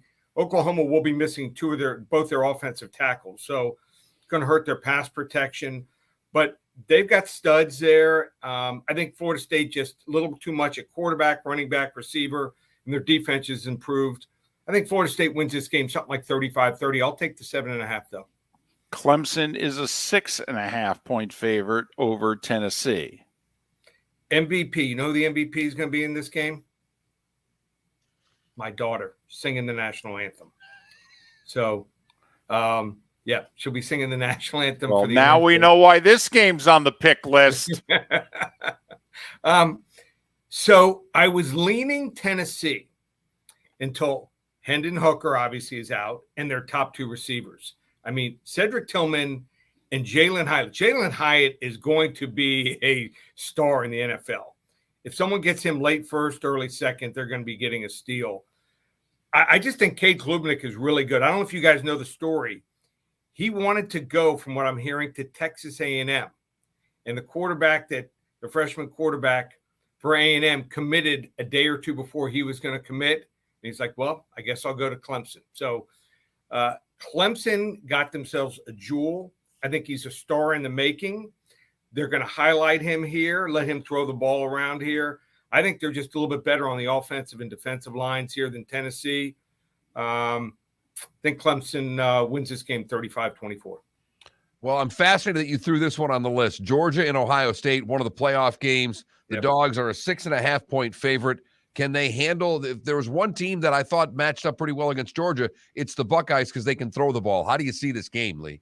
Yeah, but don't just judge, this selection here based on what you saw in the last game against LSU. I just think that they knew they could win the game, kind of went through the motions in that game, and they're three-headed monster at running back. McIntosh, Edwards, and Moulton, really good. They really move those guys around and put them in a position to succeed here. And C.J. Stroud was good most of the year, but against Notre Dame, had a really tough game and didn't quite have enough in the Michigan game. I like Georgia. I think they pull away late, 37-17. If Ohio State thought Michigan was tough, wait till they face Georgia, who will be playing for the third time in the same building. To the NFL, Saturday night in Buffalo, could get a tremendous storm, could get a minor storm by Western upstate New York standards. Buffalo's right on the edge. Yep. But the Bills are a 7-point favorite over Tua and the Fins. Probably not a game I'm going to give to my clients, but I don't know how you go against Buffalo here. They were outstatted, the Dolphins in the first game, 497-212, and somehow won the game. So if you watch the game, great effort by Miami. Teams are figuring out Miami. They are figuring out Miami sends a man in motion, been studying film, and they're putting a guy on the inside. The three guys are playing them totally different now, different high-low setup, and Miami's going to have to adjust here. I just don't think they have the running game right now. Josh Allen running the ball in this kind of weather, probably the difference here. I like Buffalo here, 27-17. Cincinnati is a 3.5-point favorite against Tampa. The Bucs are reeling, and Cincinnati might be not the hottest team in the league. That's probably Philadelphia, but certainly on the short list of one of the hotter teams in the league. You can have an argument that they are. So they are 9-2 straight up, last 11 games, 10-1 against the spread. Tampa Bay, 4-7 straight up, 9-1 against the spread. Everyone talks about the Cincinnati offense, and they're good. Number 4 passing offense, number 5 total offense, and 4th fewest turnovers. That's a change during this run here for this team. But the defense, since DJ Reader came back, defensive tackle, they've held Derrick Henry to 38 yards, held Nick Chubb to 34 yards here. Tom Brady, start thinking about retirement here. I like Cincy, 28-13. And the game of the week involving two teams who haven't played key mid-December games in a long time, the Lions and the Jets. The Jets at the moment, a 1.5-point favorite. How do they get it? Call 800-400-9741. Give it to them for free. I will be there. I fly out tomorrow morning, staying with my daughter for a week until we all come back for the Orange Bowl game. But I will be at that game. Anyone wants to get it for free, Lions and Jets, 800-400-9741. And anyone wants to come on board for the bowl season, 37 bowl games, and we have something on the 11 a.m. game this morning. From now through December 31st, 2 weeks of the NFL. We call it Double Down December, just $197, ParamountSports.com. And I want to wish you, Mark and David, and your families and all the staff there and all the listeners who I hear from them all the time. Happy, healthy, and a safe holiday. Well, and be careful tomorrow, like the Northeast getting hit with a major storm. Make sure you check your flights there. Hopefully you get in and out okay. So Lee Sterling taking the points with Oklahoma against the Noles. But besides that, laying the points with Clemson, laying the points with Georgia, laying the points with the Bills, and laying the points with the Bengals. His game of the week, Lions and Jets, which is a virtual pick'em. Call 800-400-9741 or ParamountSports.com. Lee, safe travels. All the best. You too, guys. Lee Sterling, kind enough to join us once again here on Miller and Moulton. All but 3 weeks this year, winning weeks for Lee. Likes the Dogs. Liked them in a big way. I mean, of the other games, some bowl games, some pro games, but liked the Dogs in a big way against the Buckeyes. Yeah, I think I'd lay the points with the Knolls. Lee and I would go head to head on Florida State, Oklahoma. But Miller and Moulton will make their picks. Run the other way from mine. David has been on a roll lately. We'll have that next right here on the Florida Sports Network.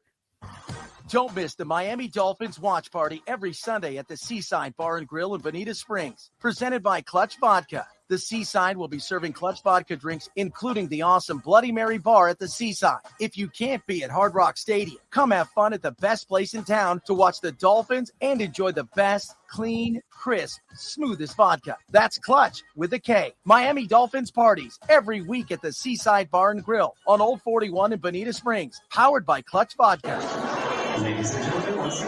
Yeah. Hi. Excuse me. Hey, the line starts back here. Ma'am, if your party's not here, you're going to have to go around and get it. If you had the opportunity to avoid all this, wouldn't you? Salt Live is the official transportation provider of the Miller and Moulton Morning Show, making your trip to and from the airport seamless and stress-free. Salt Live is supported with the help of local partners like the Bayfront Inn. Gather your family and friends and enjoy a leisurely day on the water with a pontoon or deck boat. If you prefer to explore the waterways without a motor, the Bayfront has canoes, standboards, and kayaks. At the end of your journey, enjoy lunch or dinner at the Bamboo Tropical Bar and Grill. The Bayfront Inn, something for everyone on 5th Avenue in downtown Naples. BayfrontInNaples.com. When you need a ride, book with Salt Live Transportation, 308-8686, or book on saltlivetransportation.com. Mark Miller for SWFL Golf Carts or online, flgolfcarts.com. If you're looking for a golf cart, an e-bike, or an e-motorcycle, go visit Alex and the gang at SWFL Golf Carts. flgolfcarts.com online. Check out their whole inventory. If you're looking for a custom cart, they can take care of you. 2-seater, 4-seater, 6-seater, they've got you covered. E-bikes, nobody better for value and service. E-motorcycles, check them out. Again, flgolfcarts.com. flgolfcarts.com. You were listening to Miller and Moulton on the Florida Sports Network.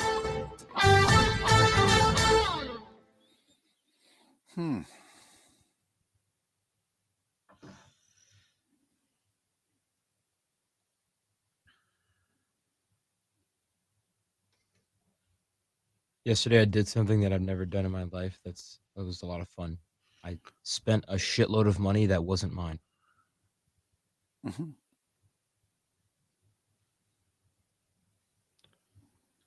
Made the largest Walmart purchase I've ever made in my life.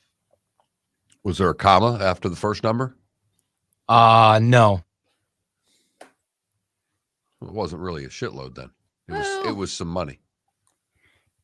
Yeah, you got to remember, he's a 22-year-old. Have you ever spent $700 at a Walmart? No, and I never will. Okay. There's not $700 worth of stuff I'd want in a Walmart. We have a players lounge at the City of Palms Classic. It's pretty awesome. I bought a bunch of stuff for it. But I spent about that catering my party on Saturday at Nino's, so. Damn. I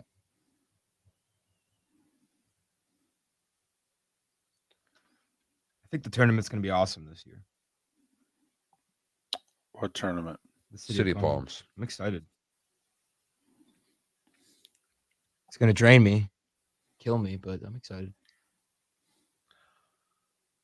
I've never got there, Hops. We've got the high hundreds, but I've never spent over 1,000 at Costco. Damn, Hops. It can be done. Yeah? All you got to do is head to the wine section. Ooh.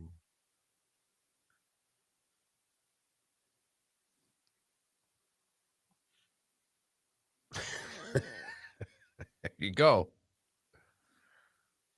That's who I met. I met Mello at Fort Myers Tip-Off. Or no, was that FGCU? I think it was at FGCU. What's up, Mello? Mello, is it Mello like Carmelo Anthony? I always ask this question. Yeah, you do. Always, every time. I know you're just talking to keep yourself awake, but. No, what are you talking about?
they're not giving credentials to people who cover recruiting is the way I am getting this.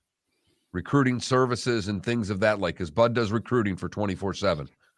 The way I'm reading it, and I'm going to text Bud today and find out for sure, but I'm fascinated by this. He just sent out a tweet that said, credentialed for the national championship game, not for the Florida high school state playoffs. We're coming back. That's funny.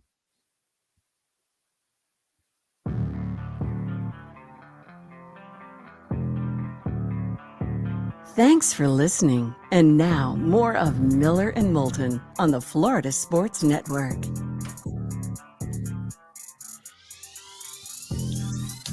"22 before the hour. Top of the morning to you. Miller and Moulton, Florida Sports Network, floridasportsnetwork.com. It is a football Friday. Football Friday. Because we've got college football this weekend. In fact, it starts today.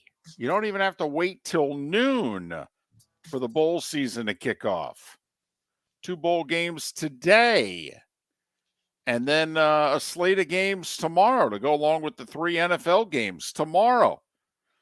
Gators playing tomorrow. I'm curious, by the way, Gator fan, do you give a rat's you-know-what about this game? And here's the definition of a rat's you-know-what. You're not going to watch the game, but when you find out the result, do you go, damn, if they lose? If so, you care about the result of the game. Okay, but literally win or lose, if you go, then you don't care at all.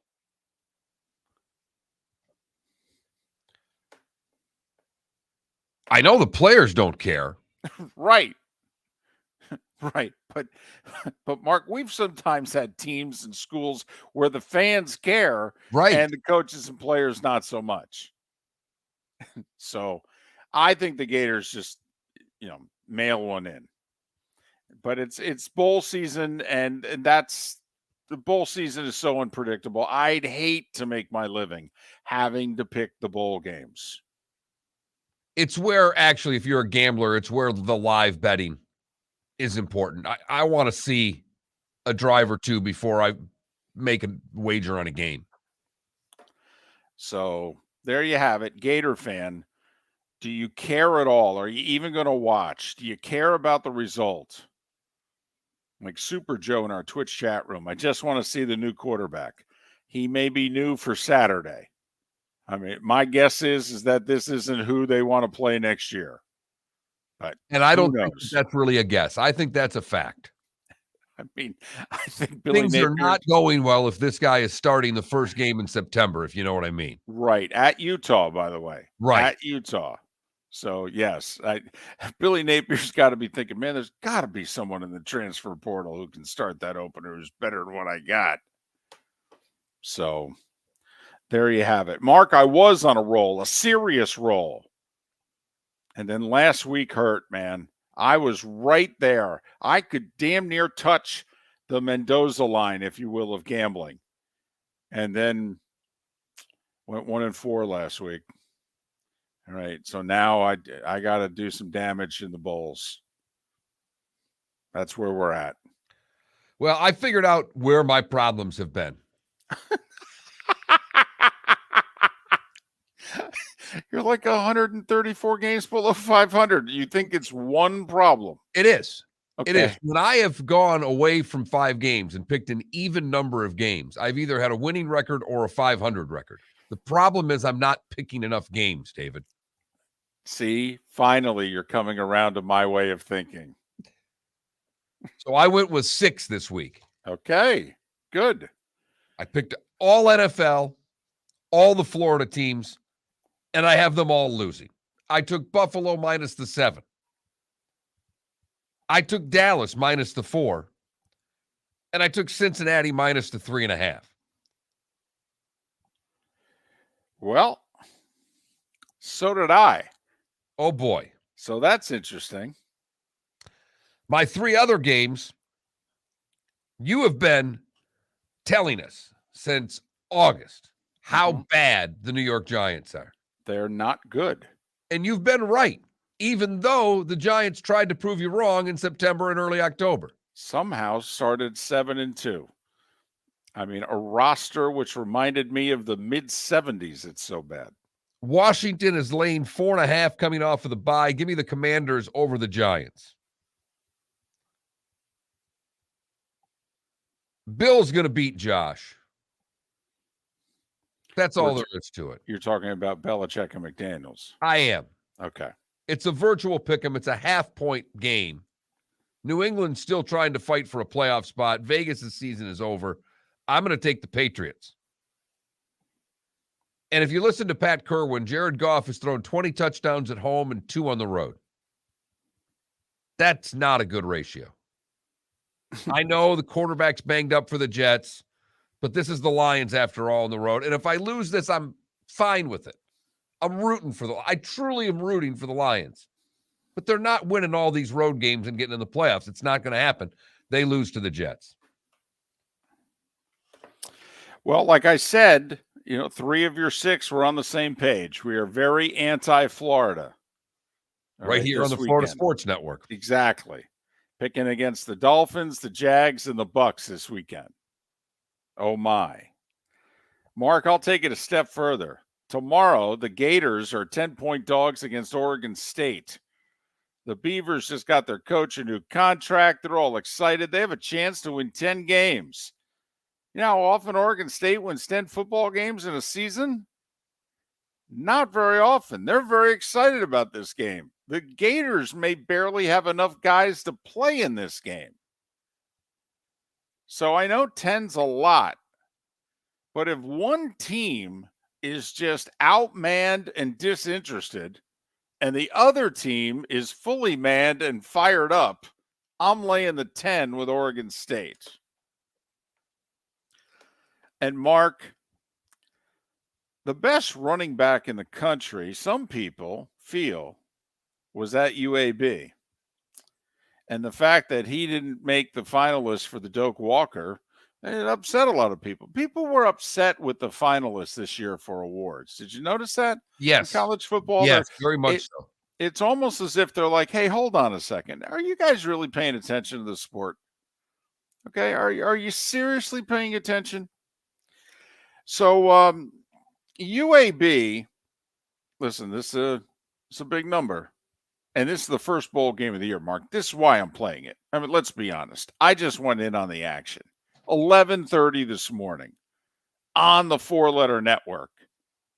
UAB and Miami of Ohio. Nothing gets a bowl season going like a pair of 6-6 teams. Nothing says Capital One Bowl week quite like a pair of 6-6 teams. But UAB's got the number 1 running back in the country, averaged over 7 yards a carry, 1,700 yards, 19 touchdowns. He's playing? He's not in the portal? Correct. Okay. Now, I don't know if Dilfer's coaching him. I don't know if he's on the sidelines. I don't know if he's in the stands or what. He just got done winning a state championship in Nashville. And that's right. Trent Dilfer's going to be the next coach of UAB. But give me the Blazers. Lay the 10.5. Mac wasn't very good this year. All right. I like UAB. They're just going to give it to the big fella there. He's going to run his way to a win and a cover. So I'm sticking with 5. I thought you'd be proud of me. I'm a little concerned, but I'm proud all at the same time. Ends it with UAB and Miami of Ohio. Right. Oh, come on. It starts off the bowl season. Come on now. You got to get in early. You know what I'm going to do? As soon as the show is done, I'm actually going to sit down and make my betting picks for all the bowl games. And I will save the list. And at the end, I will just see for the heck of it how I did. I'll tell you what. Why don't you go ahead and send it to me, and I'll post it on the website. No, that's okay. That's all right. Because, this could go badly. And we've had enough go badly. I don't need to post any more go badly. Besides, you know me, I'm brutally honest. If I go 13-29, I'll tell you. And if I'm winning every day, okay, then you'll hear about it on the show every day. Mark, do you know I'm like 8-3 on the bowls? I mean, Mark, do you know I'm 11-5 on the bowls? So just have to take my word for it. We both took all of the Florida teams to lose. Yes, Which we did. Florida team do you give the best chance to win? Jacksonville. Yeah. No, I'm bailing on the Bucks. I'm just coming to the conclusion they're a bad team. Now, don't get me wrong. I think they could beat the Carolinas or the Atlantas. But no, what about, honestly, tell me, and I don't mean you, I mean anybody. Tell me why it is you think the Bucks are going to be competitive against the Bengals. Competitive. Think about how they've performed lately. And no Vita Vea, I think, for this game. So that's been one of the Correct. big run stoppers. And both running backs are running well for Cincinnati now that Mixon's back. Meanwhile, think about their last two home wins against the Rams and the Saints, two teams who have each won 4 games this year. And Brady had to pull miracles in the final minute to win both. What in the world? They lost at Cleveland. Cleveland's a bad team this year. Period. End of sentence. The Bengals just toyed with Cleveland. Cincinnati has a lot to play for. They're still technically a second-place team. They got to keep winning. They have a harder schedule than Baltimore. Even though we all think at this point of the season they're a better team, they got to get ahead of the Ravens. And they might have to win out to do it. Well, they've got to stay with them because they get the Ravens the final week of the season. So they can't afford to lose any ground on the Ravens. And if they win out, there's still a chance they could end up with the 2 or even the 1. But what have you seen from the Tampa Bay Buccaneers that makes you think that they are going to put up a really good performance this Sunday and compete with one of the 5 hottest teams in the league? The Bengals have won 9 of 11, 5 in a row. Now, their big pass rusher is going to be out for this game. That's a break for the Bucs. But the Bucs haven't been able to block anyone. The last time Tampa Bay played a game in which we said, that was a decent effort, they looked okay today, was the Germany game against Seattle. That actually started Seattle's decline. That game was over a month ago. Coming off a bye, they lost in Cleveland. And what happened in that game, David? If you go back to the Bucs game, what did they do against Seattle? They were able to run the football. We thought they found something. You know what everybody's been able to do on Seattle since then? Run the football. Seattle's got a terrible run defense. They've lost to the Steelers. They've lost to the Panthers. Brady had to pull 2 miracles to beat the Rams and the Saints, a pair of 4-win teams. Now that Seattle's lost and they're 7-7, where's the win against a winning team on Tampa Bay's schedule? Honestly, where is it? Week 1. Dallas, right. September 11th. 13 weeks ago. I'd love to be proven wrong. The evidence says they're not a good football team. They're just fortunate they're in the worst division in the league, one of the worst division seasons the league's ever seen.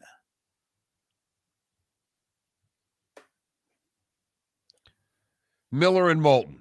Disagree? Agree? Have other comments? The text line is open. 21,000 is the number. 21-000. If you've never texted the show before, FSN radio is the keyword. You send that in once, then you are behind the gates and can text as little or as much as you would like.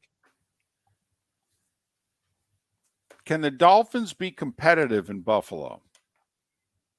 And I know that, it's supposed to be a different Dolphins team and, they're beyond that. Really? This group, they got a group of guys that have been together here for the whole 3-year so-called revival. Have you seen their last 2 performances in Buffalo? Humiliated. Honestly, I'd love for Miami to go to Buffalo and lose a 24-17 game. And I was surprised yesterday. If you recall, Pat was talking about going toe-to-toe, and I said, can they go toe-to-toe and lose, and is that okay? And he said, no. I think you and I both disagree with that. Going toe-to-toe and losing, while there's no moral victories in the NFL, it certainly would be at least evidence that this team can play against a good football team and compete. Because right now, when Vegas is showing you 7, Vegas is telling you that Miami can't compete with the Buffaloes of the world. And there's been nothing the last 2 weeks that's proven that they can. I know they came a great comeback against the Ravens earlier this season. I know they beat Buffalo in a game that they were outgained virtually 2-1. Can they go toe-to-toe with the Buffalo Bills? We will find out. We will get into Cincinnati and Tampa next with Roy Cummings. Miller and Moulton, we thank you for listening so very much right here on the Florida Sports Network. David Moulton for Napa Auto Parts, and Napa Filters. Insist on Napa filters for your vehicles, or if you're a do-it-yourselfer, only buy Napa filters. Napa has a filter for almost anything on earth that moves, whether it's motorcycles, foreign and domestic cars, vans, SUVs, earth-moving equipment. You get the idea. Napa Auto Parts, Napa filters. Insist on them for your vehicles, or if you're a do-it-yourselfer, only buy Napa filters. Miller and Moulton here for the Clutch Vodka Play of the Day. Mark, remember Nick Charles, Fred Hickman, the CNN Play of the Day? Yeah, CNN did a nightly sports show. That was a while ago. Yes, it was. Just work with me. Everyone liked the pod, the Play of the Day. So how about we have the Clutch Vodka Play of the Day? Sounds good. Fun. Smooth. Like Clutch Vodka. Listen weekday mornings for the Clutch Vodka Play of the Day. That's Clutch with a K. Don't miss the Miami Dolphins watch party every Sunday at the Seaside Bar and Grill in Bonita Springs. Presented by Clutch Vodka. The Seaside will be serving Clutch Vodka drinks, including the awesome Bloody Mary bar at the Seaside. If you can't be at Hard Rock Stadium, come have fun at the best place in town to watch the Dolphins and enjoy the best, clean, crisp, smoothest vodka. That's Clutch with a K. Miami Dolphins parties every week at the Seaside Bar and Grill on Old 41 in Bonita Springs. Powered by Clutch Vodka. Mark Miller for SWFL Golf Carts, or online, flgolfcarts.com. If you're looking for a golf cart, an e-bike, or an e-motorcycle, go visit Alex and the gang at SWFL Golf Carts. flgolfcarts.com online.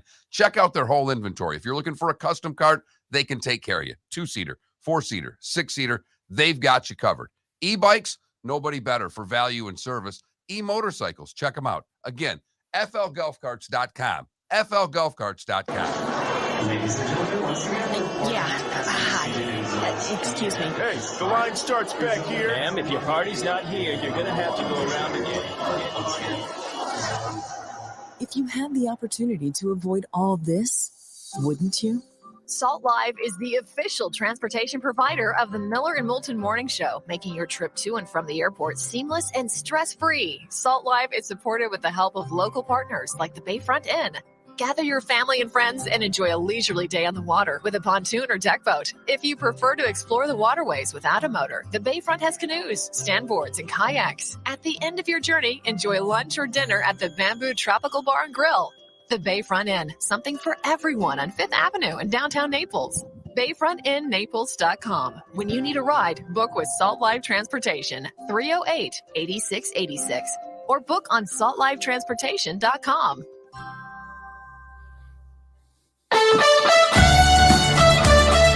You are listening to Miller and Moulton on the Florida Sports Network.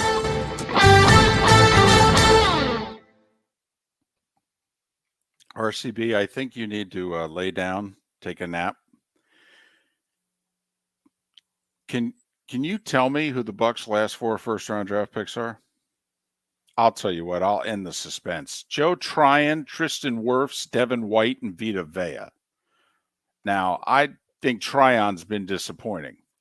But Tristan Wirfs, Devin White, and Vita Vea, I mean, RCB, I don't know what you have in your head, but you need to unload it.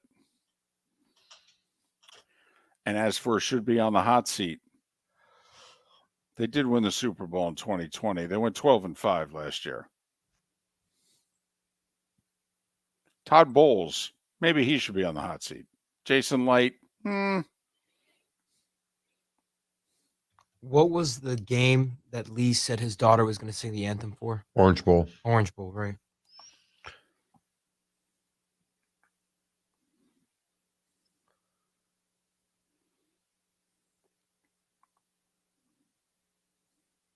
Let's hope we have a Roy this morning.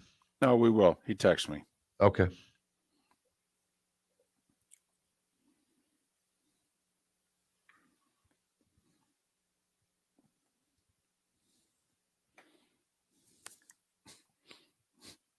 So, Lee County Schools, David.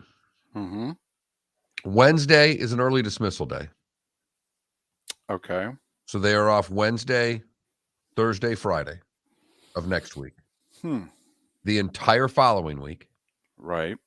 The entire following week. Seriously? And the 9th. What the hell? I don't know. Nothing like making this easy on me and anybody else who has working parents. Well, that's ridiculous. Not to mention, we've already had 2 weeks off because of a hurricane. That's morning, Roy. Morning, guys. How we doing? Doing good. How about yourself? Very good, thanks. We are going to put you to the test this morning. Oh, no. Okay. Unlike ever before. All righty. All the years, okay, that we have known one another, that we have talked, yes. we are never, ever, ever going to put the pressure on you like we're about to in 2 minutes. Okay. You put You the are gonna pressure on me last week at the end when you said, when you asked about Brock Purdy and 49ers or Bucks. I was right, though. You were. Unbelievable. But we are going to. I didn't expect that out of Brock Purdy. Yeah. I don't know if Brock Purdy expected it. Yeah. See what he does for an encore. Well, he's already done it. True. He looks pretty darn good. He does. Just another example of what a running game and a defense will do for you if you're a quarterback. It's funny how that works. Yeah. Well, and you know, and everybody's making all these claims about Jared Goff. Well, this just in, the Lions might have the best offensive line in the league. Yeah. It's not one of the top three. It certainly makes a difference. Tom Brady is human. They can't block. Right. Guys. Exactly. All right. Here we go. Boy, I'm ready for this test. 10 seconds.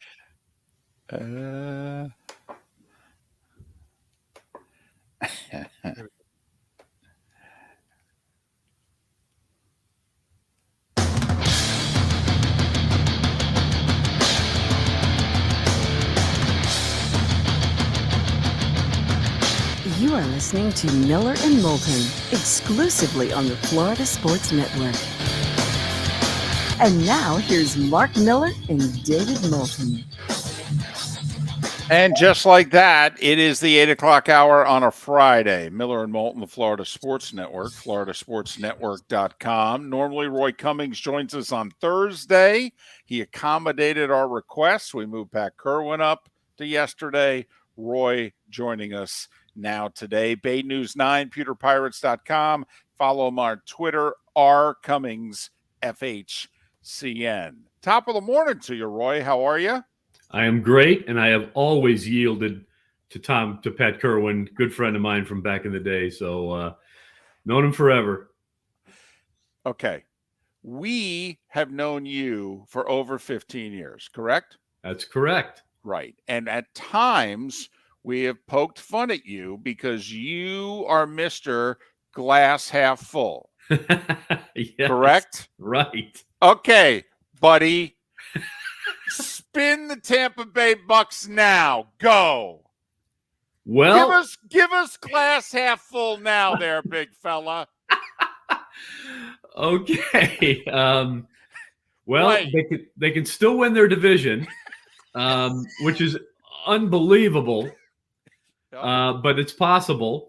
Yep. So you're saying there's a chance, right? Right. Yes, there is. Okay, but So, let me but tell that's you. the easy part, guys. Yep. The hard part is this. Look, Football yes. seems to be the hard part. They have yet to show that they can win a game against any opponent of any quality. So here's the thing. On paper, it still works. On paper, it's still the same team, in essence, that started the season that everybody thought was going to be exceptional. I think the line has had time to kind of gel a little bit. If they can get a little bit better play out of their left tackle, a little bit more of a running attack, a little bit, if they can take the ball away on defense, a lot of ifs there. They could still be a dangerous team in the playoffs if they get there. But look, I still believe. All right, they're not going very far, guys. Maybe they can win one playoff game, but it's all going to catch up to them eventually. They're going to play the Dallas now. Cowboys in the first round, Roy. They are going to play the Dallas Cowboys, who they've beaten the last 2 times. Dallas is going to come in here so angry, the fact that they've lost to Tampa, because it's one of the reasons that they won't win their division, that they will destroy them. Roy, here's a serious question. Can they beat the Carolina Panthers? I don't know. I wouldn't. I would not bet for them on them. No, I wouldn't. Not at this point. I'm not a betting man, but I would not put money down on them. And I'm not, trying to give anybody any advice on that. But no, I don't think they can. Right now, look, when a quarterback making his first start ever, Mr. Irrelevant goes out there and clocks you the way he did, scolds you the way he did, schools you the way he did. Nothing is impossible against this team. Anyone can beat this team. We could put together a team and go out and probably give the Bucs a game at this point. But I'll say this. Dallas had a tough weekend against Houston.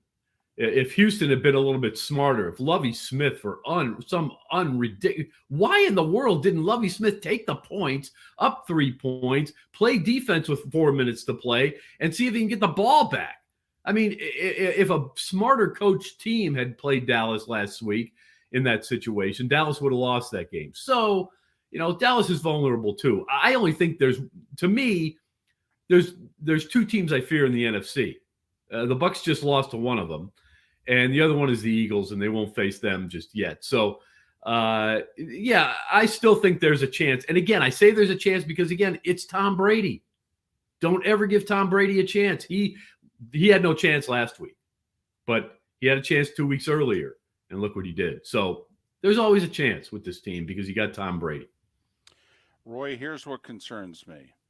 They've had 2 team meetings, and at least 4 times so far this year, Todd Bowles has gone to the microphone and basically said, well, now we're going to see what we're made of. Yeah. It's up to the guys to, dig deep and figure it out, blah, blah, blah. Well, Roy, how many team meetings can you have? And quite frankly, Todd, I'm starting to really wonder about you. I mean, Todd, at what point are you saying then that the guys are you saying that your team is failing? Honestly, Roy, I mean, I know a lot can be overblown at standing at the podium and what have you, but if you're a fan and the coach for the 4th time this year says, well, now we're going to see what we're really made of. How about if I come to the conclusion then that I think I know what we're really made of? Yeah, you're made of paper mache, and again, paper. On paper, they should be a good football team. They don't play on paper, and they play on a field where they have been outmatched, outplayed, out-hustled, outworked, out-hit, out-everything consistently over the course of the season so far. But and again, I'm with you guys on that. At what point does Todd Bowles take the bull by the horn here and start smacking some heads, in essence? And I mean, he's got to wake these guys up. But again, we're talking about a head coach who doesn't even have a relationship with his quarterback. This is a messed up situation. I will be very surprised if it survives the offseason. And that's kind of where we're at, guys. We may as well start talking about the offseason because, as we've all pointed out here, the chances of them winning a playoff game are right now a coin flip at best. So we may as well start talking about 2023. And I don't know that you stick with the current regime. I think maybe if Bruce Arians is still in the building, you have him go out and find a good head coach for you. But I don't think it's Todd Bowles. I love him as a coordinator. I love the aggressiveness. But even that has disappeared. I mean, they don't blitz the way they used to. They started last week, but Brock Purdy picked it up. So again, I don't think they're using their best players to their best abilities. And that comes from coaching. Well, and look at, if Brady wants to come back for another season, you're obviously going to take him, but I don't see how you could keep Brady if Bowles is going to be there. I don't know how you're going to keep Brady if Leftwich is going to be there. I mean, Roy, these are going to be some really difficult decisions that Tampa's going to have to make. You know who's out there, guys? You know who's available that Tom Brady would like to play for? Sean Payton. I don't know how that thought isn't going through the heads of the Glazer family at this point. I know they got a lot going on with Manchester United, but this has to be as high a priority. And right now, if you want to save Tom Brady, I think you got to throw Sean Payton at him and say, okay, here we go. How about this? Well, I can't see the Saints, who still have contractual control of Payton, ever allowing Sean Payton to coach in the NFC South. There's always a way to make things work, guys. We didn't think John Gruden was ever going to come to Tampa from Oakland, and it happened. The Glazers have a way of cutting those kind of deals. We've seen it happen before. Keyshawn Johnson came here. I mean, they can make deals. There are deals to be made. And why not give up a first-round draft pick if you think that he's the answer, or a couple of first-round draft picks? Again, the Glazers don't think about the future unless it's the immediate future. They don't care much about 2025 and 26. They care right now about 2022, and as soon as 2022 is over and in the books, they'll be caring about 2023. And they love to make a splash. It puts them on the map. In all the years that I've covered the Bucs, guys, as good as this team has been, they don't get on Sports Illustrated's cover very often.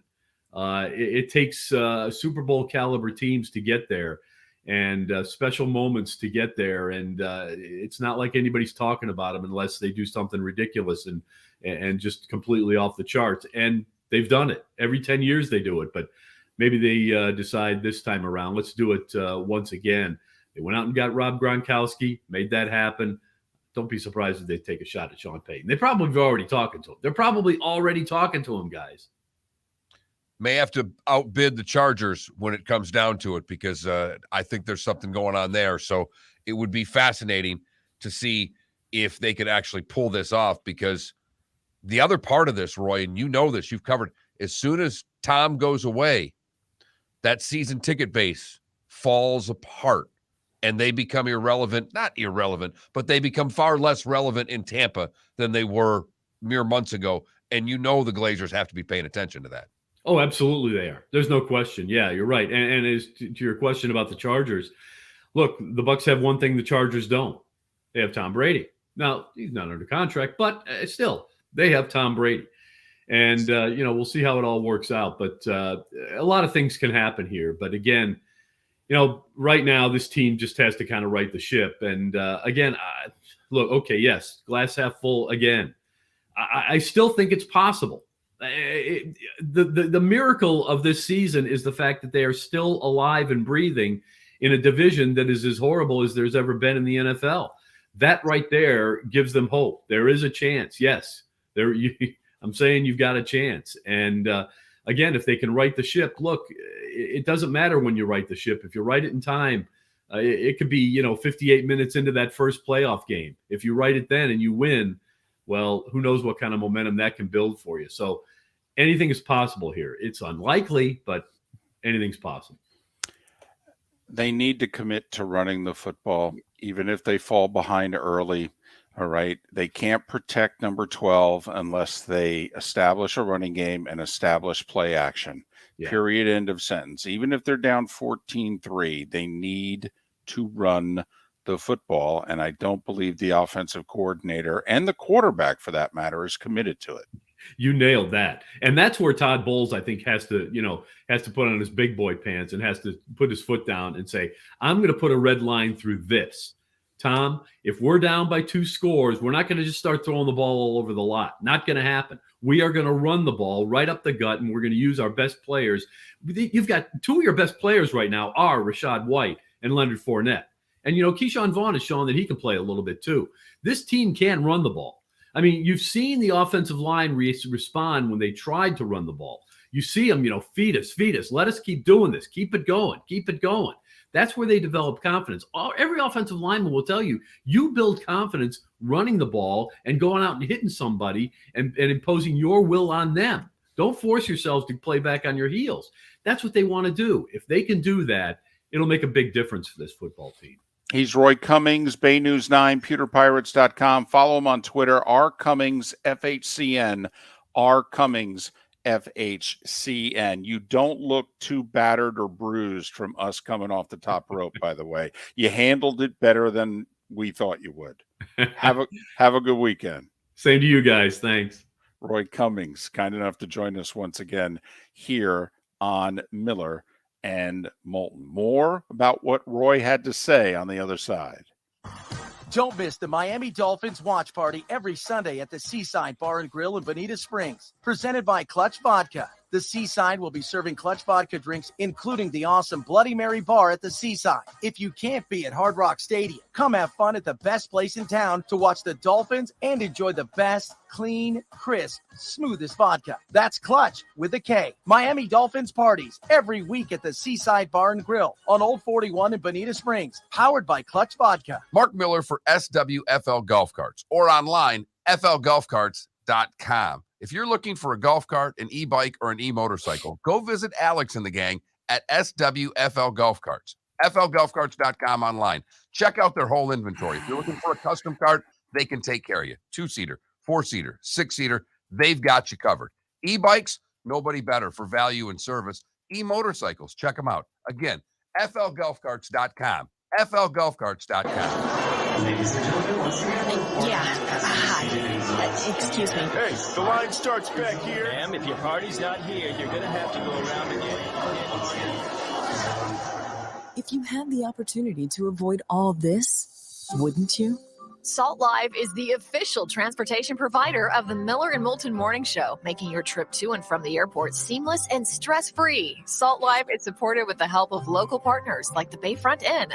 Gather your family and friends and enjoy a leisurely day on the water with a pontoon or deck boat. If you prefer to explore the waterways without a motor, the Bayfront has canoes, standboards, and kayaks. At the end of your journey, enjoy lunch or dinner at the Bamboo Tropical Bar and Grill. The Bayfront Inn, something for everyone on 5th Avenue in downtown Naples. BayfrontInNaples.com. When you need a ride, book with Salt Live Transportation, 308-8686, or book on saltlivetransportation.com.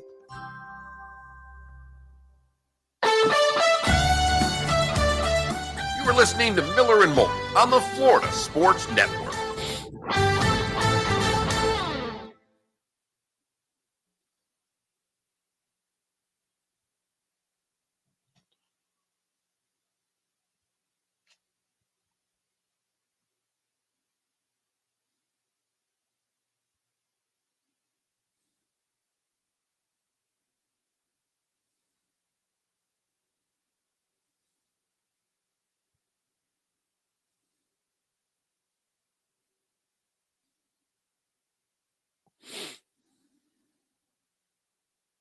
Mark, Felipe, what do you know about Frida Payne?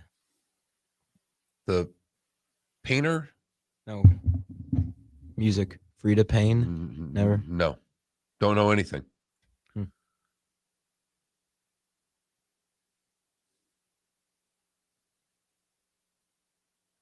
Out of stock. I don't want out of stock. I want a green Titleist visor. I can't get one. I can't find one. It's starting to piss me off. Visor guy? Man, you really are, Jimbo. What color green? I was actually looking for the white with the green writing, Titleist, personally. Gotcha.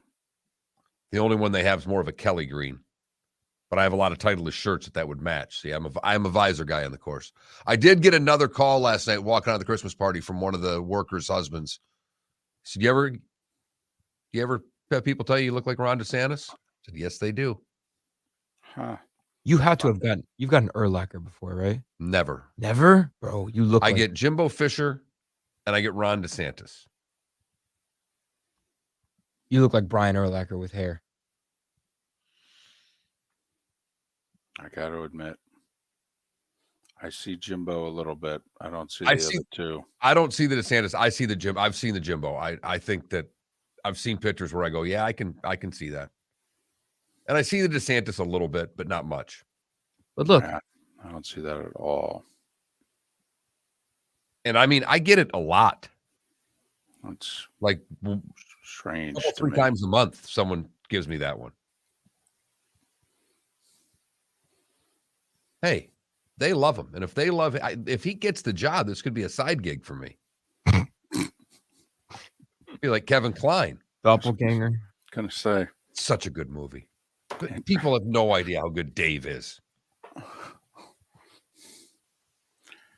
Oh, man, I love it when you get that mustard.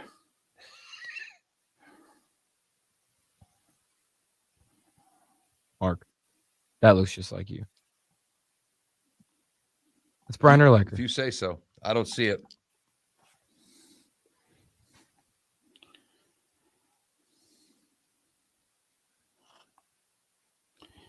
By the way, Felipe, my buddy says for you that Frida Payne's big hit was Band of Gold. Yes. Another song by Frida Payne is I Get High, I Get High, I Get High. I get high. Yeah, so you needed we let you go with that first go around. You just got to rein it in. Yep, but what's your go-to karaoke song? Sweet memories. So we know you do karaoke. I don't know if he does. I just think he walks around the apartment singing. I do, and I whistle a lot. Okay. Do you have a go-to karaoke? I guess Hey Ya by Outkast. Okay. My Baby Don't Mess Around because she loves No. Once again, a go-to. You have one song. We're at karaoke together. You only get to go up there and sing one song. What would it be? All right, give me Hey Ya by Outkast. There you go.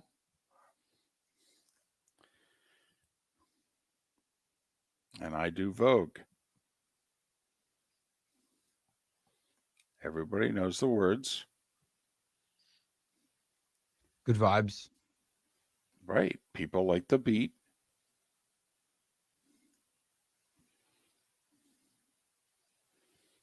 You get up there, you move around a little bit.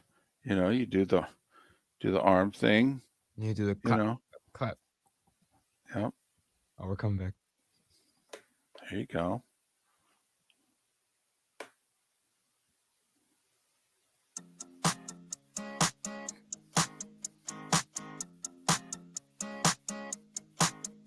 You're listening to Miller and Moulton, exclusively on the Florida Sports Network. 21 minutes past the hour. If you're just waking up or just finding us, we appreciate it. Thank you. Hope you've had a good week and big weekend for many, whether it involves Christmas partying or Christmas shopping or it's a big weekend, Mark. It's a get it done weekend, baby. Hey, you've got a list to get to, David. I still do. It's right here. Yep. Yep. When your wife hands you the wife's gift wish list. I would love my wife to hand me one of those. Ask. She'll do it. Or will she be so disappointed in you that that's the approach you took? No, here's the problem, is that I was tremendous for the first 5 years of our marriage with anniversary gifts. And, every anniversary's got a little name and different items and linen and this and that. And so I did a really good job. All right. But then that ended. Well, shortly after that, I believe the child was born.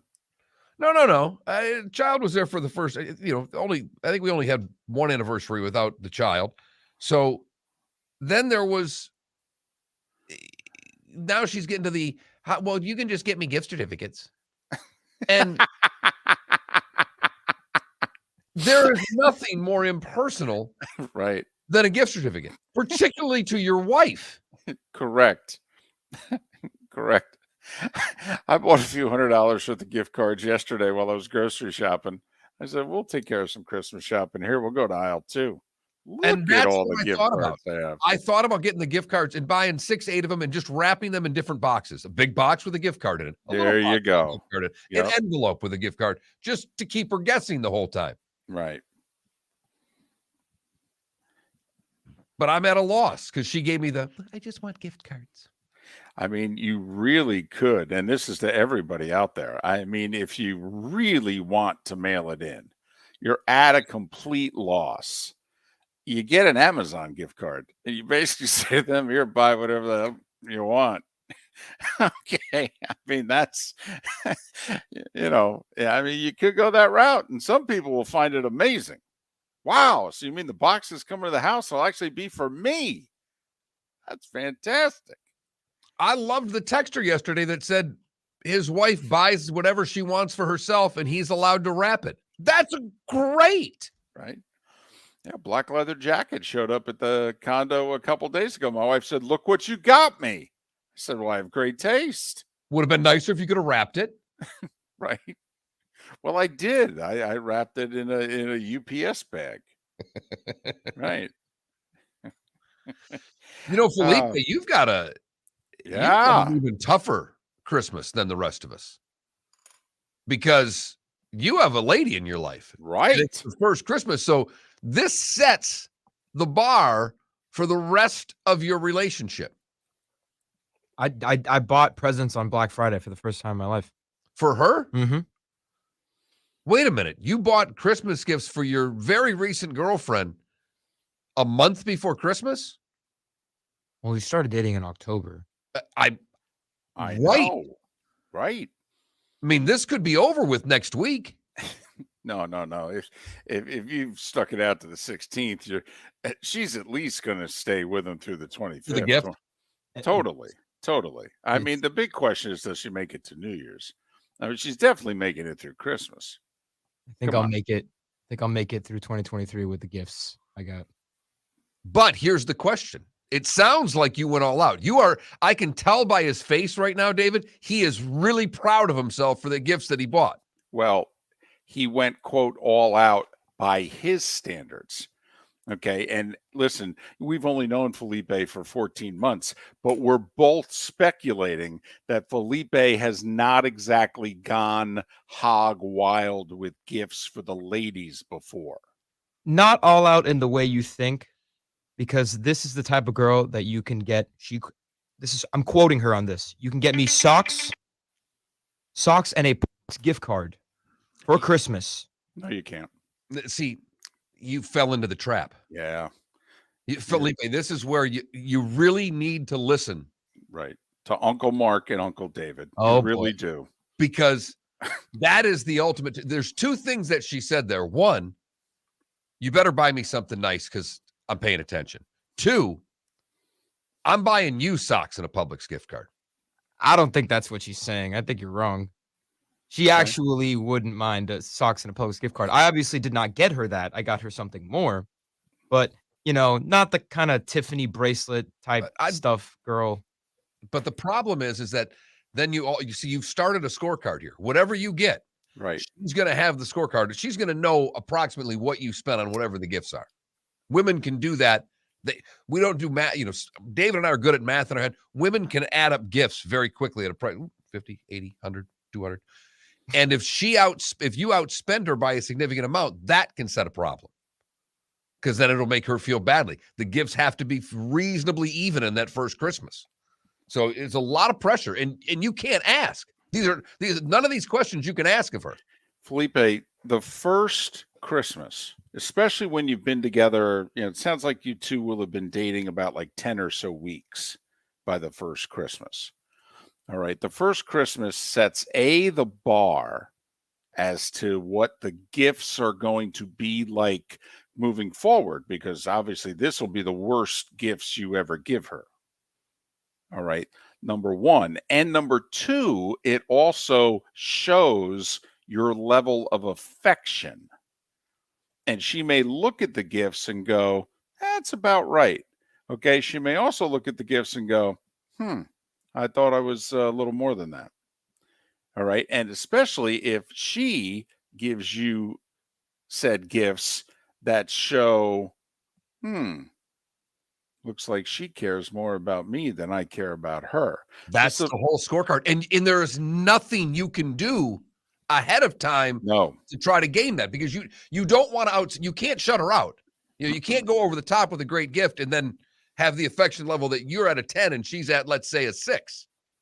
Well, I've also gotten the friend of hers approval card, where I have asked one of her friends that I'm also friends with about the gift, one of the gifts that I got her, and she said, oh yeah, she'll like that. That's good. Okay. All right. That's smart. Right. Well done. All right. But there's a little more pressure here than you realize. I have to admit, I'm optimistic. You went early, okay, and you did some research, and I'm optimistic that you're going to get this right. But remember, the bar goes higher every time because you're coming right out of Christmas with your first Valentine's Day. Oh, there you go. That's a bigger deal than Christmas, too. It is. And it's bigger deal than her birthday? Well, we didn't say that. No, we said a bigger deal than Christmas. Well, I'm asking also. We said Valentine's Day is a bigger deal than Christmas. Okay. No, birthday? Oh, no, that's right up there with Valentine's Day. That's very, especially for a younger lady. Okay. Her birthday is around Valentine's Day. You're in deep trouble. Ooh. Oh, yeah. Here's the problem. You need to split your gifts in half then. Because it needs to be a big gift with it's part 1 and part 2, because you can't do, like we've talked about, my birthday is right around Christmas. Okay. You can't go with the blue sweater for the birthday and then, the big, hockey game for Christmas. That you can't have the big disparity with the young lady in your life. You can't, birthday, Valentine's Day. It's got to be like 1A. Scream's taking her somewhere for the weekend. That's where you tie them both in, Felipe. Yeah. You whisk her away on a little 3-dayer and you say it's birthday and Valentine's all together. Then you've got something. I've already kind of thought about that. Miller and Moulton doing something they should never be doing, handing out dating advice. Right, because we've only been married 4 times between the two of us. So we're either idiots or experts. You decide. Dallas -4, huh? Right. Boy, I'll tell you, I see nothing but winners this week. Winners, I tell you. Right. On a football Friday. Miller and Moulton, we thank you so much for listening. Miller and Moulton, betting and dating advice. Right here on the Florida Sports Network. Miller and Moulton here for the Clutch Vodka Play of the Day. Mark, remember Nick Charles, Fred Hickman, the CNN Play of the Day? Yeah, CNN did a nightly sports show. That was a while ago. Yes, it was. Just work with me. Everyone liked the pod, the Play of the Day. So how about we have the Clutch Vodka Play of the Day? Sounds good. Fun. Smooth. Like Clutch Vodka. Listen weekday mornings for the Clutch Vodka Play of the Day. That's Clutch with a K. Don't miss the Miami Dolphins watch party every Sunday at the Seaside Bar and Grill in Bonita Springs. Presented by Clutch Vodka. The Seaside will be serving Clutch Vodka drinks, including the awesome Bloody Mary bar at the Seaside. If you can't be at Hard Rock Stadium, come have fun at the best place in town to watch the Dolphins and enjoy the best, clean, crisp, smoothest vodka. That's Clutch with a K. Miami Dolphins parties every week at the Seaside Bar and Grill on Old 41 in Bonita Springs. Powered by Clutch Vodka. Mark Miller for SWFL Golf Carts or online, flgolfcarts.com. If you're looking for a golf cart, an e-bike, or an e-motorcycle, go visit Alex and the gang at SWFL Golf Carts. flgolfcarts.com online. Check out their whole inventory. If you're looking for a custom cart, they can take care of you. 2-seater, 4-seater, 6-seater, they've got you covered. E-bikes, nobody better for value and service. E-motorcycles, check them out. Again, FLGolfCarts.com. FLGolfCarts.com. David Moulton for Napa, Napa Auto Parts, and Napa Filters. Insist on Napa filters for your vehicles, or if you're a do-it-yourselfer, only buy Napa filters. Napa has a filter for almost anything on earth that moves, whether it's motorcycles, foreign and domestic cars, vans, SUVs, earth-moving equipment. You get the idea. Napa Auto Parts, Napa filters. Insist on them for your vehicles, or if you're do-it-yourselfer, only buy Napa filters. You were listening to Miller and Moulton on the Florida Sports Network.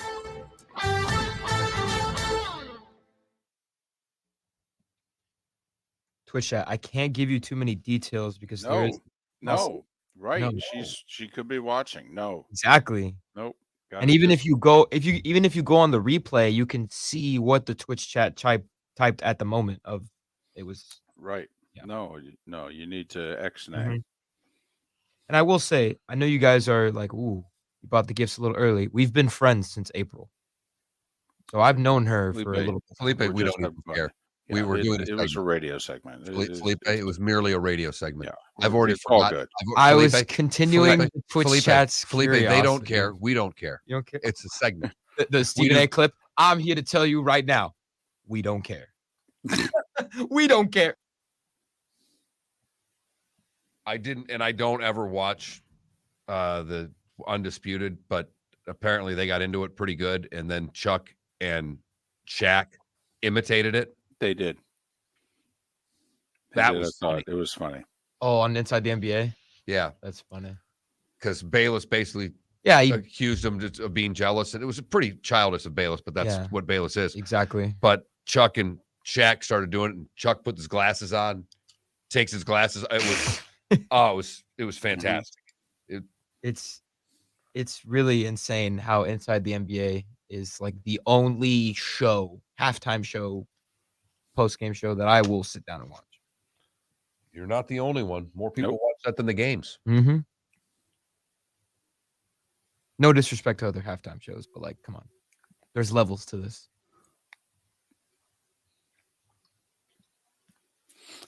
John Feinstein, NCAA names another politician with no background in sports as new president. Wow, problem solved. Pick an over-under on his student-athlete references the first time he talks about the new job. Might as well just shut the place down. It simply doesn't matter anymore at all. They're event planners. That's what the NCAA is. They should have hired my buddy's company. They should have hired Morley Incentives. They're a lot better at it than this guy would be, because that's really all they're doing is flying people into games, putting them up at hotels.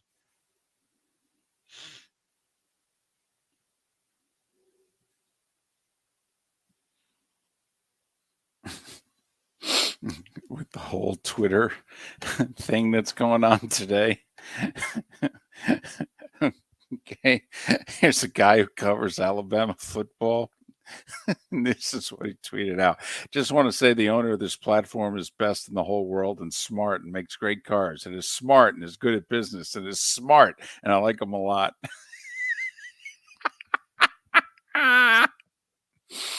That funny. Oh, wow. The Washington State coach went off on NIL. More tampering going on than you could ever imagine. We've had guys contact our players' parents. We've had a coach from another school contact one of our players and offer him an NIL. There you go.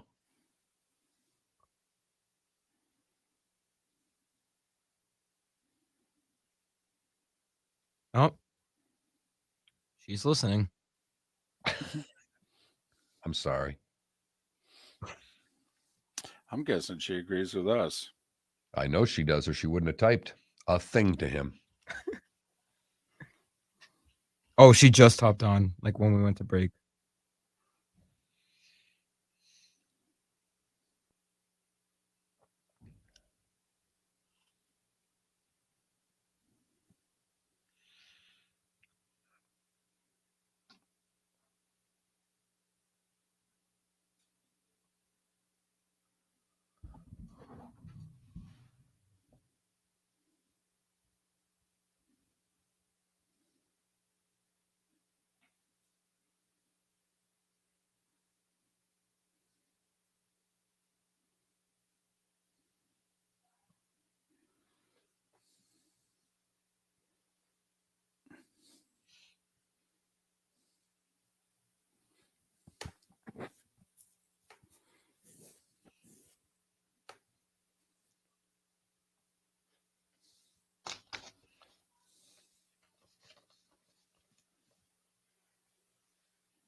Here we go.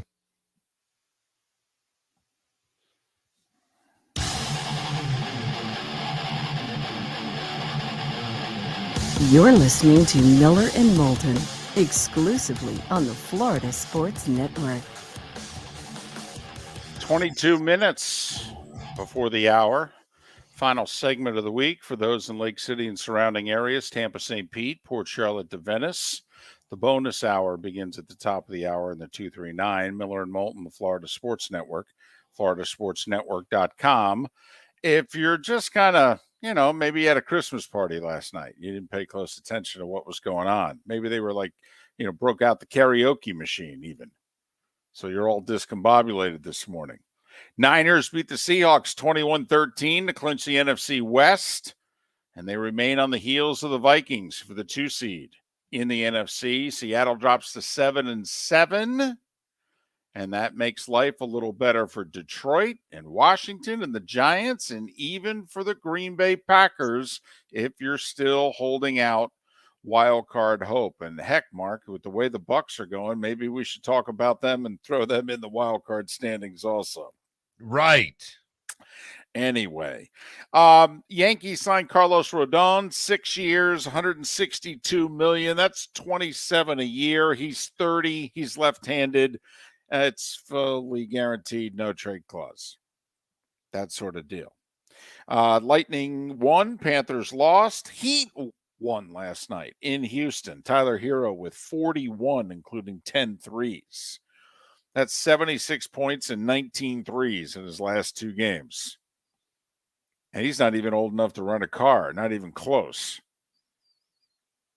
I mean, I will say, Mark, there are days in which the 2 best players on that team look to be Bam and Tyler Hero. I know Jimmy Butler would take offense with that, but I was just saying, Jimmy, there are days in which that appears to be the case.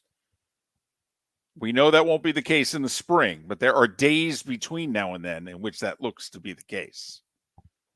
That's all we're saying. And NCAA is a new president. He's the outgoing Republican governor of Massachusetts, Charlie Baker. Hey, he was a power forward for Harvard, Mark, in the Carter administration. He should do a bang-up job. Does he know how to book hotel rooms? Well, that's what the NCAA hasn't accepted their reality. You and I have. They won't listen to us. They won't listen to anyone. We told them a year or 2 ago, you guys are event planners. That's what you are. You run tournaments. And the men's tournaments you do a really good job with. The women's tournaments, you go on the cheap, you skimp, okay, and you it comes back yourself. Right, and it comes back to bite you every time. But Mark, you know the event, and wow, look, they got shrimp cocktail for the appetizers. What do we have over here? Had shrimp cocktail at the party last night, David. Huh, see? I know that's your favorite at a holiday party. Oh, my goodness. Just sometimes, Mark, I like to, if you can take the plate, the small little plate that you have, and if no one's really looking, you can just put it right in the middle of the shrimp cocktail thing and just slide it under. Like you're putting a piece of paper, underneath something, and you just let all the shrimp fall. You just let gravity take over, fall onto your plate. And then you just pull the plate back out and you go, look at there. Then you go sit down. Do you use the scoop method with the hand too and just kind of push a few on there quick if they're not looking? Well, if you feel like there are some bigger ones, then yeah, you go to the section of the thing and you're right. You push them up because sometimes you need to form like a wall to just help you. You got to put a little pressure down because you don't want to. The last thing you want is when you put 22 shrimp on a plate that's supposed to hold 4. Correct. Is for one of those 22 to fall on the way back to wherever it is, to the high top table that you're going to sit down and eat them at while you have your back turned to the rest of the room so they don't see what's going on. Right. And then it's really embarrassing when you have to go up and you have to get 6 more. You're not quite there yet. Right. It was great because it wasn't my party. I made 2 trips to the appetizer table. I didn't even feel guilty about it. No, and you shouldn't. Especially since you're walking around that party going, do you know how important my wife is? Damn right I'm having seconds. It's a 5-tool player in my house and at this establishment. You guys got that? That is really how the spouse can act. I mean, you basically state by how you act as to how big a deal you think your significant other is. I don't think we're breaking new ground here. Interesting approach. I just go with the hi, hello, how are you? And try to stay quiet at the thing. Right. Not anymore. Come on now. Not after last night. Well, no. Not once karaoke started and I started live tweeting. All right. Triple header, NFL tomorrow. We also have bowl games, by the way, that start at 11:30 today, ladies and gentlemen. And the Gators play tomorrow. For you Gator fans who have already... Oh, wow. Really? Damn. Who are we playing? Oregon State, by the way, is the answer. But, okay. 1 o'clock, Colts Vikings. Thank goodness that game's only on NFL Network. Wouldn't want the whole public at large to see that. It's in Minnesota. By the way, why the Vikings only a 4-point favorite? Somebody want to help me there? Why didn't we pick this game? I can't figure out what's going on with this game, why they only have Vegas installed as a 4-point favorite, or why Vegas only has the Vikings installed as a 4-point favorite. It doesn't make any sense to me, David, and that's why I stayed away. Especially since they lost last week, and after Saturday beat the Raiders, they haven't won since. So we both like the Vikings. The middle game, Baltimore-Cleveland. Looks as if Huntley, the backup, he was cleared concussion protocol. He's going to play. Do we think that Deshaun, this is game 3, do we think actually we have a Deshaun Watson, hey, wow, he looks like a competent NFL quarterback performance? I think so. I think Cleveland beats the Ravens. Wow, really? Baltimore defense playing really well. Really well. The offense isn't. No. And no. They'll turn the ball over. There'll be one short field for Cleveland. I think it'll be similar to the Pittsburgh game last week. David, if one team got to 20, they'd win by a touchdown. This is his home debut, by the way. What type of reaction you think he gets? Mixed. Mostly positive, but mixed. If you were Cleveland, would you introduce the offense? Because I wouldn't. I would only introduce the defense. I'm not playing around. I would not introduce the offense. When we do this, I would just do the defense. Nope. I'm not even going on there. The field, first offensive possession, let that be how it is. Yeah, and maybe there'll be a minor reaction. It'll be a few seconds, that sort of deal. I'm not inviting that because that could go badly, and so it could go well, but I'm not taking the chance. I like where your head is with that too. Somehow, some way, you get a win. Fans will turn around quickly. We all know that. You and I both took Buffalo, laid the 7 against the Dolphins. We don't have a lot of faith in them in what is expected to be bad weather. Buffalo is right on the edge. There's a huge winter storm hitting the Northeast. Most of it is east of Buffalo and into New England and, Scranton, Binghamton area getting hit pretty hard. But there's the line, you look, and Buffalo looks like it could just miss the really bad stuff, or it could just catch a foot. And usually you bet on the just catch a foot when you're talking Buffalo weather. So this is important. The Dolphins are having to play in this. Gusts up to 25 miles an hour, they're talking about from a wind standpoint, sustained winds between 10 and 18 miles an hour. I'd feel better if Wilson was healthy because I think the Dolphins really need to run the ball. And I don't know if they can. Yeah, don't know if they can either.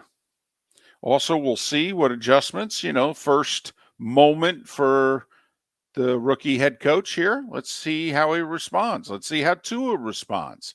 This is a big game. It's late in the year. You haven't played well the last 2 weeks. You know it. Everybody knows it. Okay. You're a franchise quarterback. You're going to want $40 million a year. You got to show up Saturday night. Even if you lose, you got to play well. And the coach, saying that it was effort and execution, not scheme. Most of us disagree because they'd figured out the scheme the last 2 weeks and were really able to shut it down 2 different ways. Both San Francisco and the Chargers attacked Miami differently, and both were successful in doing so. Well, I mean, let's be honest. We think he's lying. We think this is one of those times in which the coach is just looking at the media and just telling them a bold-faced lie. Because when the people who do it for a living go, wow, they got the scheme figured out, well, then we have to assume that they got the scheme figured out. We both like Cincinnati over Tampa to win and cover. We're Sunday night, by the way. Remember, NBC flexed this game to Sunday night. Huh? Giants and Commanders. And boy, are they rooting for the Giants. Boy, would the NFL love to see the Giants in the playoffs. Think they want to see Daniel Snyder's team in the playoffs? Are you serious? Want them to sell and get them out of Dodge. We both like the Commanders. Heineke 6-1-1 in those last 8. You worried about the Eagles in Chicago? Remember, looking ahead to the Cowboys game. It almost cost Dallas last week at home against Houston. Any concern? I don't think it's the looking ahead of the Cowboys game. I think it's just being full of yourselves and not thinking that you have to do more than show up to win the game. I don't have any concern with the Eagles winning the game. I don't know if I'd want to lay the whole 9, but right now, Philly's destroying teams. I mean, absolutely destroying whoever's in their path. Ritter gets his first start for Atlanta in New Orleans. New Orleans, they had a bye week. How badly do you think that Bucs loss has tasted 13 days later? New Orleans actually a 4-point favorite in this game. What do you think? Rookie gets it done? I don't know, but can you help me with how they think there's going to be 44 points scored in this game? It does seem to be a lot. I mean, unless they're planning on defensive touchdowns, I'm trying to figure out how either team gets to 20 in this game, David. You mean since neither team averages 20 points a game? You're wondering how the over-under is 44? Thank you. Once again, though, Mark, very quick question. Who's smarter, Vegas or Miller and Moulton? Well, Vegas. Okay, so do you think it looks like they're just giving free money away again, David? Exactly. Kind of like last week when Seattle was only a 3.5 point favorite at home against Carolina. All right. So, in fact, looking at this closely, I'm surprised we didn't make the Saints-Falcons over our pick of the week because it looks like the dumbest damn thing on the board. It really does. Lions and Jets. I know. Goff's really good at home. He's not very good on the road. All right. Jets defensively look like a very formidable team. Detroit defensively, although they played better, not a formidable team. Here's the problem, Mark. Mike White's really injured. Okay. He has not practiced the last 2 days. I'm just willing to say he's got at least one broken rib. I'm sorry. I think he does. All right. And I'm going to take Detroit on the road because either it's an injured Mike White or it's Zach Wilson. And believe me, that's worse. If it's Zach Wilson and the Jets beat the Lions, then Detroit's definitely not a playoff team. And if the Jets are a playoff team, they've got to win this game at home. I picked the Jets because I just don't see Detroit doing it on the road. And the Jets, they're trying to march to the playoffs. They've got the Lions this week. They've got the Jags on a short week on Thursday at home next week before they go to Seattle, who is falling apart. This is a monster game for both teams. The Jets win, they're in the playoffs. I don't know. Their schedule's tough, actually. I would call this a must-win for the Jets going forward. I mean, they're still at Miami. They got Seattle. Okay. I think the Jets' schedule's hard going forward. Okay. But both teams need this win. Quickly, Steelers, by the way, trying to win the NFC South. They're 3-0 in the division. They're at Carolina. If they win, the NFL will change the rules. The Steelers will represent the NFC South in the playoffs. We don't know who's going to quarterback for the Steelers, Trubisky or what have you. Panthers are feeling good about themselves. I like Carolina. I do too. They're playing really good football right now, David. That coach is trying to get the job, and I think he's going to get it. Dallas, we both like the Cowboys in Jacksonville because we don't like Trevor Lawrence's injury and the fact that Dallas stunk up the joint last week. Chiefs are going to take care of the Texans. Cardinals, Broncos. Has there been an NFL game that people cared less about? Wow. 20-17 is the final. What Vegas is telling us, Denver will win that game. Okay, I'll take their word for it. We both like New England against Vegas because it'll be close, and the Patriots win close and the Raiders lose close. And Titans, Chargers. Mark, you know I'm going down with the ship. I'm taking the Titans. And I'll take the Chargers at home after the performance I saw last week as they're trying to keep pace with the Patriots for a final playoff spot in the AFC. That's a quick look at what's going on around the sports world this weekend. Miller and Moulton, Tampa, St. Pete, Lake City, Port Charlotte. We thank you so much for listening. We'll do it again on Monday. The bonus hour in the 239 is next. Don't miss the Miami Dolphins watch party every Sunday at the Seaside Bar and Grill in Bonita Springs, presented by Clutch Vodka. The Seaside will be serving Clutch Vodka drinks, including the awesome Bloody Mary bar at the Seaside. If you can't be at Hard Rock Stadium, come have fun at the best place in town to watch the Dolphins and enjoy the best, clean, crisp, smoothest vodka. That's Clutch with a K. Miami Dolphins parties every week at the Seaside Bar and Grill on Old 41 in Bonita Springs, powered by Clutch Vodka. David Moulton for Napa, Napa Auto Parts, and Napa Filters. Insist on Napa filters for your vehicles, or if you're a do-it-yourselfer, only buy Napa filters. Napa has a filter for almost anything on earth that moves, whether it's motorcycles, foreign and domestic cars, vans, SUVs, earth-moving equipment. You get the idea. Napa Auto Parts, Napa filters. Insist on them for your vehicles, or if you're a do-it-yourselfer, only buy Napa filters. Miller and Moulton here for the Clutch Vodka Play of the Day. Mark, remember Nick Charles, Fred Hickman, the CNN Play of the Day? Yeah, CNN did a nightly sports show. That was a while ago. Yes, it was. Just work with me. Everyone liked the pod, the Play of the Day. So how about we have the Clutch Vodka Play of the Day? Sounds good. Fun. Smooth. Like Clutch Vodka. Listen weekday mornings for the Clutch Vodka Play of the Day. That's Clutch with a K. Mark Miller for SWFL Golf Carts, or online, flgolfcarts.com. If you're looking for a golf cart, an e-bike, or an e-motorcycle, go visit Alex and the gang at SWFL Golf Carts. flgolfcarts.com online. Check out their whole inventory. If you're looking for a custom cart, they can take care of you. 2-seater, 4-seater, 6-seater, they've got you covered. E-bikes, nobody better for value and service. E-motorcycles, check them out. Again, flgolfcarts.com. flgolfcarts.com. Ladies and gentlemen, once again. Yeah. Hi. Excuse me. Hey, the line starts back here. Ma'am, if your party's not here, you're going to have to go around again. If you had the opportunity to avoid all this, wouldn't you? Salt Live is the official transportation provider of the Miller and Moulton Morning Show, making your trip to and from the airport seamless and stress-free. Salt Live is supported with the help of local partners like the Bayfront Inn.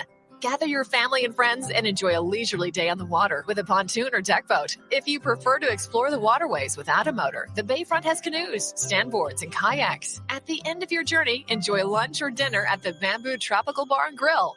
The Bayfront Inn, something for everyone on 5th Avenue in downtown Naples. BayfrontInNaples.com. When you need a ride, book with Salt Live Transportation, 308-8686, or book on saltlivetransportation.com.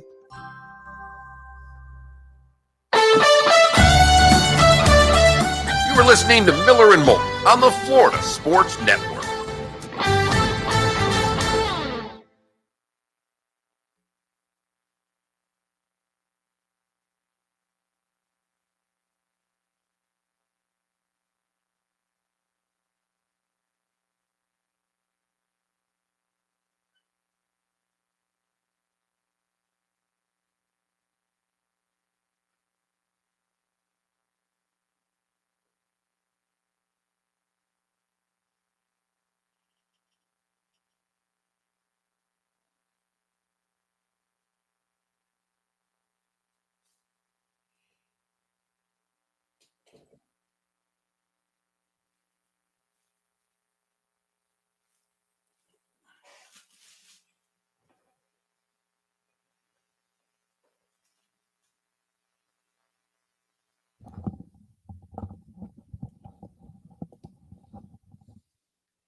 Bless you. Thank you. Excuse me.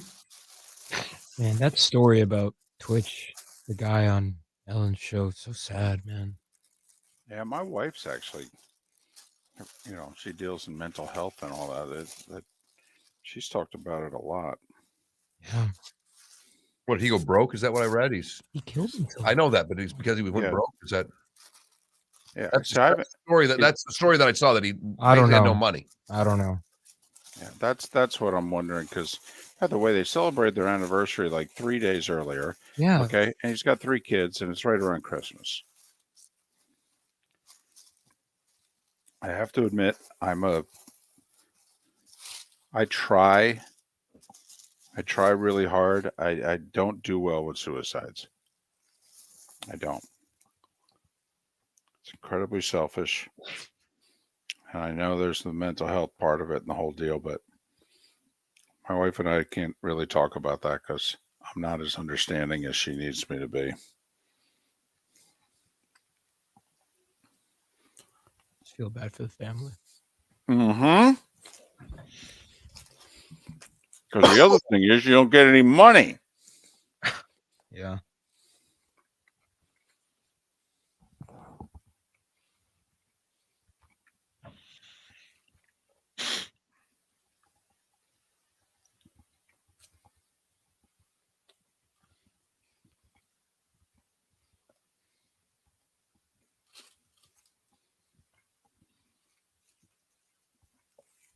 Boy, Adam is feeling it all of a sudden.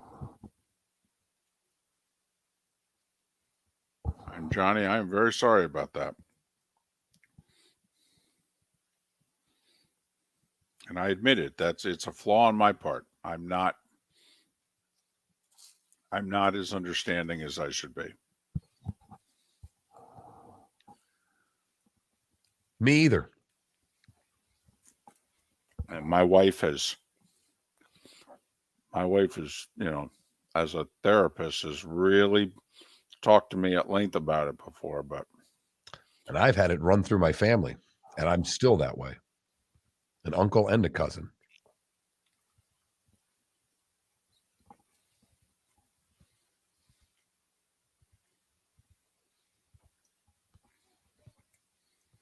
Uplifting break there, guys.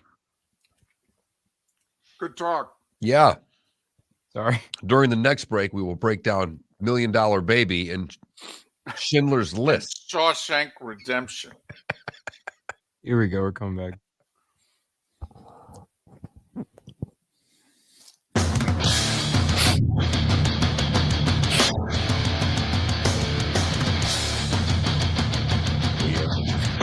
You are listening to Miller and Moulton exclusively on the Florida Sports Network. And now here's Mark Miller and David Moulton. It is a bonus hour of Miller and Moulton on a football Friday and a football Friday as well. We got the World Cup. I don't know why they play that whole third place game. I mean, do you really think the teams feel like playing? We did away with that in this country, like a generation or so ago. And we haven't played the consolation game in the Final Four since I think the day Reagan was shot. Well, it's the third place game. Right.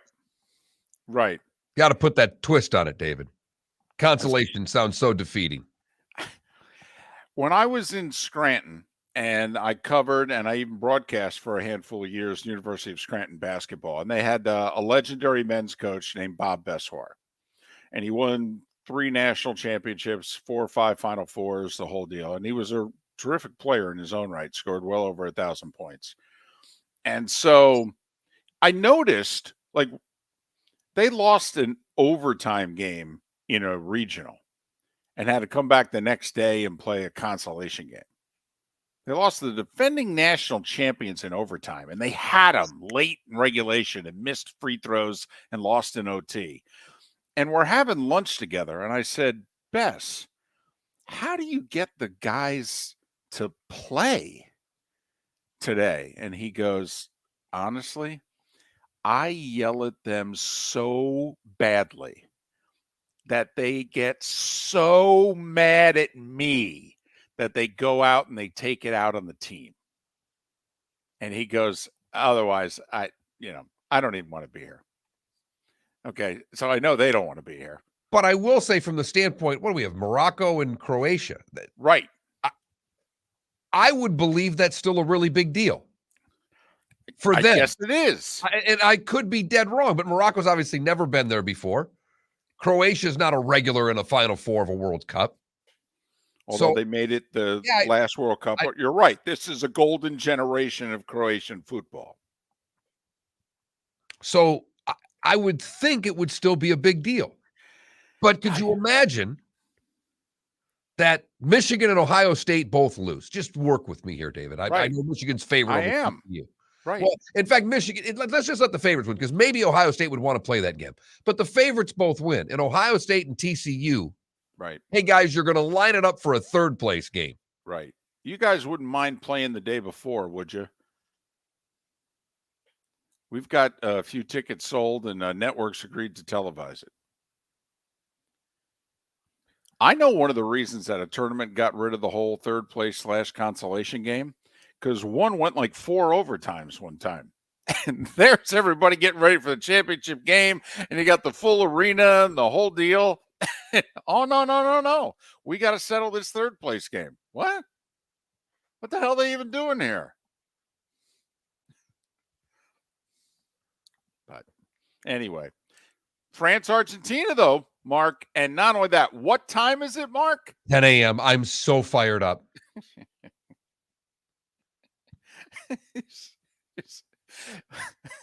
I don't know if you need to move somewhere where there's more morning sports, or if, in fact, the sports world literally is changing and becoming much more popular in the States, and you're going to spend the rest of your days with more morning sports just where you live.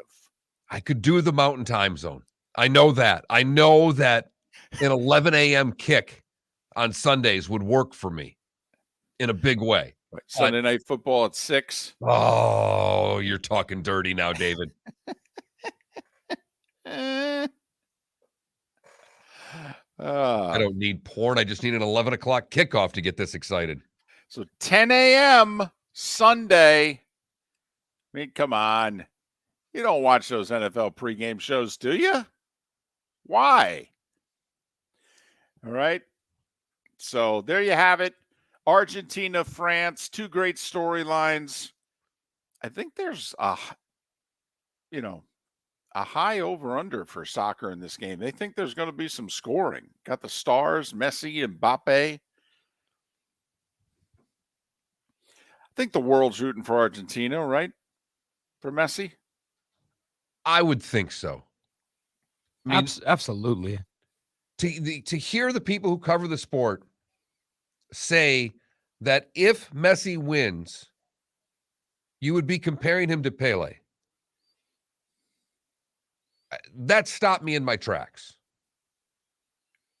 And France trying to do what has not been done since Pele helped Brazil win the 58 and 62 World Cups back-to-back.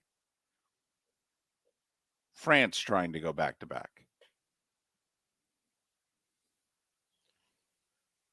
So it should be terrific. And the fact that they both like to play a little bit forward in attack, that that we could see a, God forbid, a 3-2 game. Oh, that would be glorious. Yeah, high octane offense. Both sides. Well, that was like the final of last World Cup. I mean, could you give us 1-1, 2-2, and we're into, 30 minutes of overtime? Oh, that'd be glorious. But just don't go to penalty kicks. Whatever you do, don't go to penalty kicks. I know it's great drama. I know it's amazing television. But, come on, not the World Cup final. I just had to get that out of my system. Had a lot of penalty kicks. We have.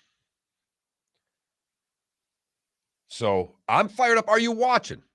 21,000's the text line. Are we off base even talking World Cup, or is this something you're fired up about and your pregame show mornings are going to be a little different? You're going to be watching soccer at 10 right into Bradshaw. Just perfect for me. I'm going to watch and then head to the airport. So this is perfect for me. This will be my major Sunday viewing, unless I can get a plane on the, a TV on the plane. Yeah, I've already set aside a laptop to have the game on because I will be working City of Palms Classic. It gets underway today, right? Correct. Yes, it does. Go watch some basketball. Future NBA stars. What did you say? Boozer's son's playing in the tournament. He's a 6'10 sophomore. Yeah, he's got two sons. One's a guard, and then one's like 6'8", 6'10". He's a sophomore. He's amazing. Already being looked at by all kinds of Power 5 schools. Whenever the Florida State League All-Star game comes to Southwest Florida, always loved saving the programs to then, 2 or so years later, take a look and see who's graduated to the show. I mean, 20 years ago, there was an all-star game in Southwest Florida, and I think Ryan Howard and David Wright and guys like that were in it, and you're like, damn. A couple years later, you look at the program. All right, it's the same with the City of Palms. If you go, you got to get a program and just hold on to it. That makes me think, because when the MLB All-Star Weekend was in Miami in 2017, I went to the Rising Stars game the first day. I look at the program now, there's 3 names that pop out. Trey Turner, Vladdy Jr., and Ronald Acuna. There you go. Yeah. By the way, a game that Chris Sale started. Not the Rising Stars game, the All-Star game. Right. So we're all in for the World Cup. Yeah. 10 a.m. Just wanted to remind everybody, 10 a.m. Heck with the pregame shows. Put it this way, Mark. Is it a big enough deal that you go to the early church? Because, you can't go to the 9:30. You're going to miss the first half. Here's the deal. My wife and daughter are both big into the church, and my daughter's an altar server, and she's actually working the 3 p.m. Saturday Mass. With the fact that there's a football game on and another one coming at 4:30, I might be able to circumvent the system this weekend and say, honey, it's NFL. I've got to watch. I don't think I'll be able to get away with it because it is Vikings Colts will be going on at that time. Right. Actually, you may want to go to church. After because the first half, Browns after that. I don't know if I want to watch the first half of that either. I was going to say, Mark, you watch the first half of Colts Vikings, you may say to them, hey, guys, wait up. The one thing I wonder, is there any establishments that are open? And, most of the bars open at 11 for NFL football. People don't start coming till noon. Will there be a place that people are going to the World Cup at 10 a.m.? Miller's Ale House opened at 10 a.m. for the USA game. For the USA game. That's it. That's just it. Right. Different story. World Cup final. Yeah, I understand that, but we don't care unless USA is playing. It should do a good number, but it's 10 a.m. And also, leading into isn't Messi reportedly signing with Miami? There's talk of it. There's been that for a while. Right. I mean, think about how epic this run could be for that franchise. Win or lose Sunday. Because, instead of it's a waning star, no. I mean, they may get him. And obviously he was better 7-8 years ago than he is now, but he may not be bigger. I mean, if he leads them to the World Cup title, they may be getting Messi at his ultimate popularity. Maybe not ultimate skill, but ultimate popularity. Absolutely. Absolutely. You're 100% correct in that assessment, particularly, obviously, if they win. And I was old enough, Mark, and living in North Jersey, the New York Cosmos got Pele, obviously at the end of his career. But he was Pele. I did just get word from Hooters that they will be open at 10 a.m. at the outside bar. There you go. It's amazing that they have my phone number to text me personally with that type of information.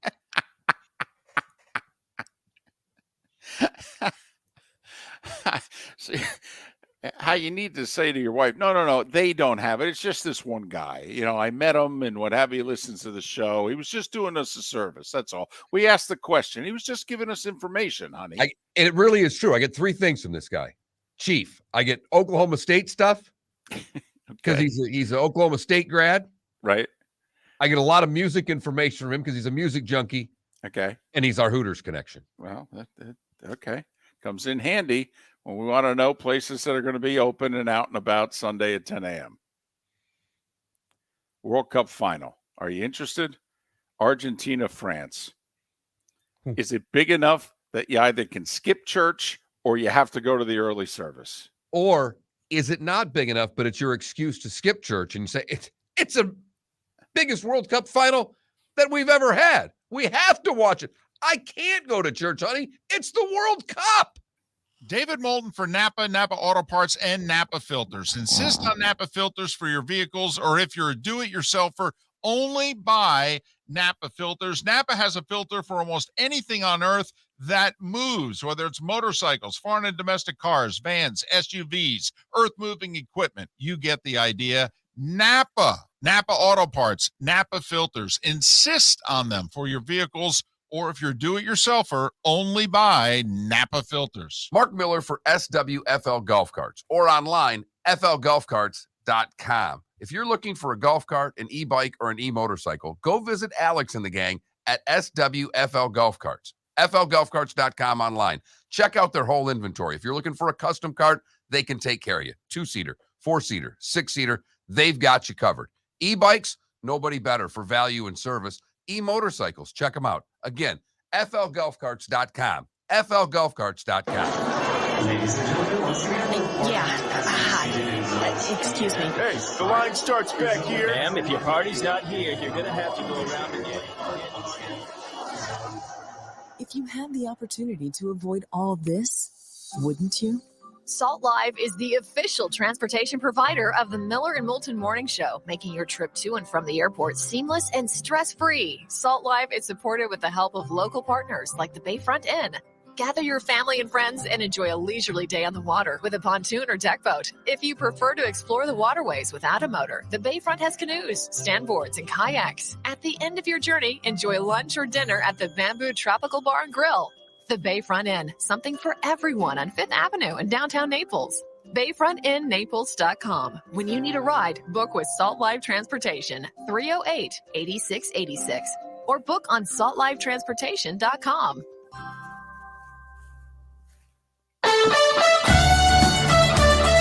You were listening to Miller and Moulton on the Florida Sports Network.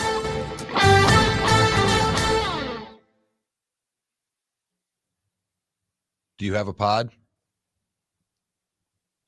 I'm not gonna lie, I don't, but I can get one right now. You need to get one. I know. Chris Landry, obviously, I just looking through, someone sent a really nice tweet about, he did a tribute to Mike Leach. He obviously knew from the thing, I did not listen to it, but he knew him pretty well. We might want to get him on next week.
They played the third place game, DC.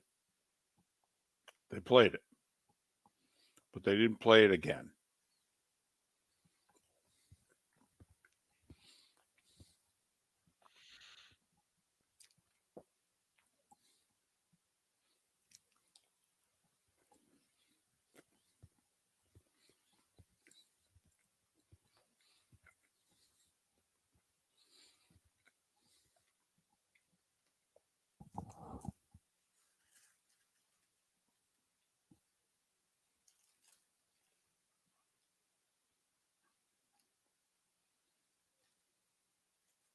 I'm getting it now.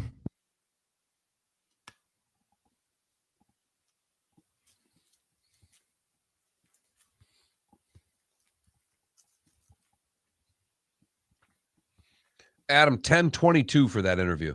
10:22. Or 10:02. Either one.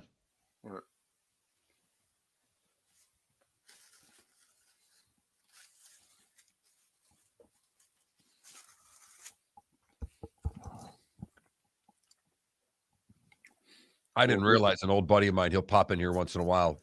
And I talk to him all the time. I never knew. He's talking to another mutual friend of ours. And he goes, you know, the King's been reffing high school basketball. I'm like, you're kidding me. And so I was going through him yesterday. He's been doing it for 10 years. I go, so do you just, because he was obnoxious. He got a lot of teas when he played. He yelled at refs a lot. He was a good athlete. Played college football, and he was, I think, a better basketball player. And he goes, some of them I know, some of the coaches, I'll give them a warning. Nope, some other ones. Straight to a T. Straight to a T. I'm like, you can't do that. The leeway you got.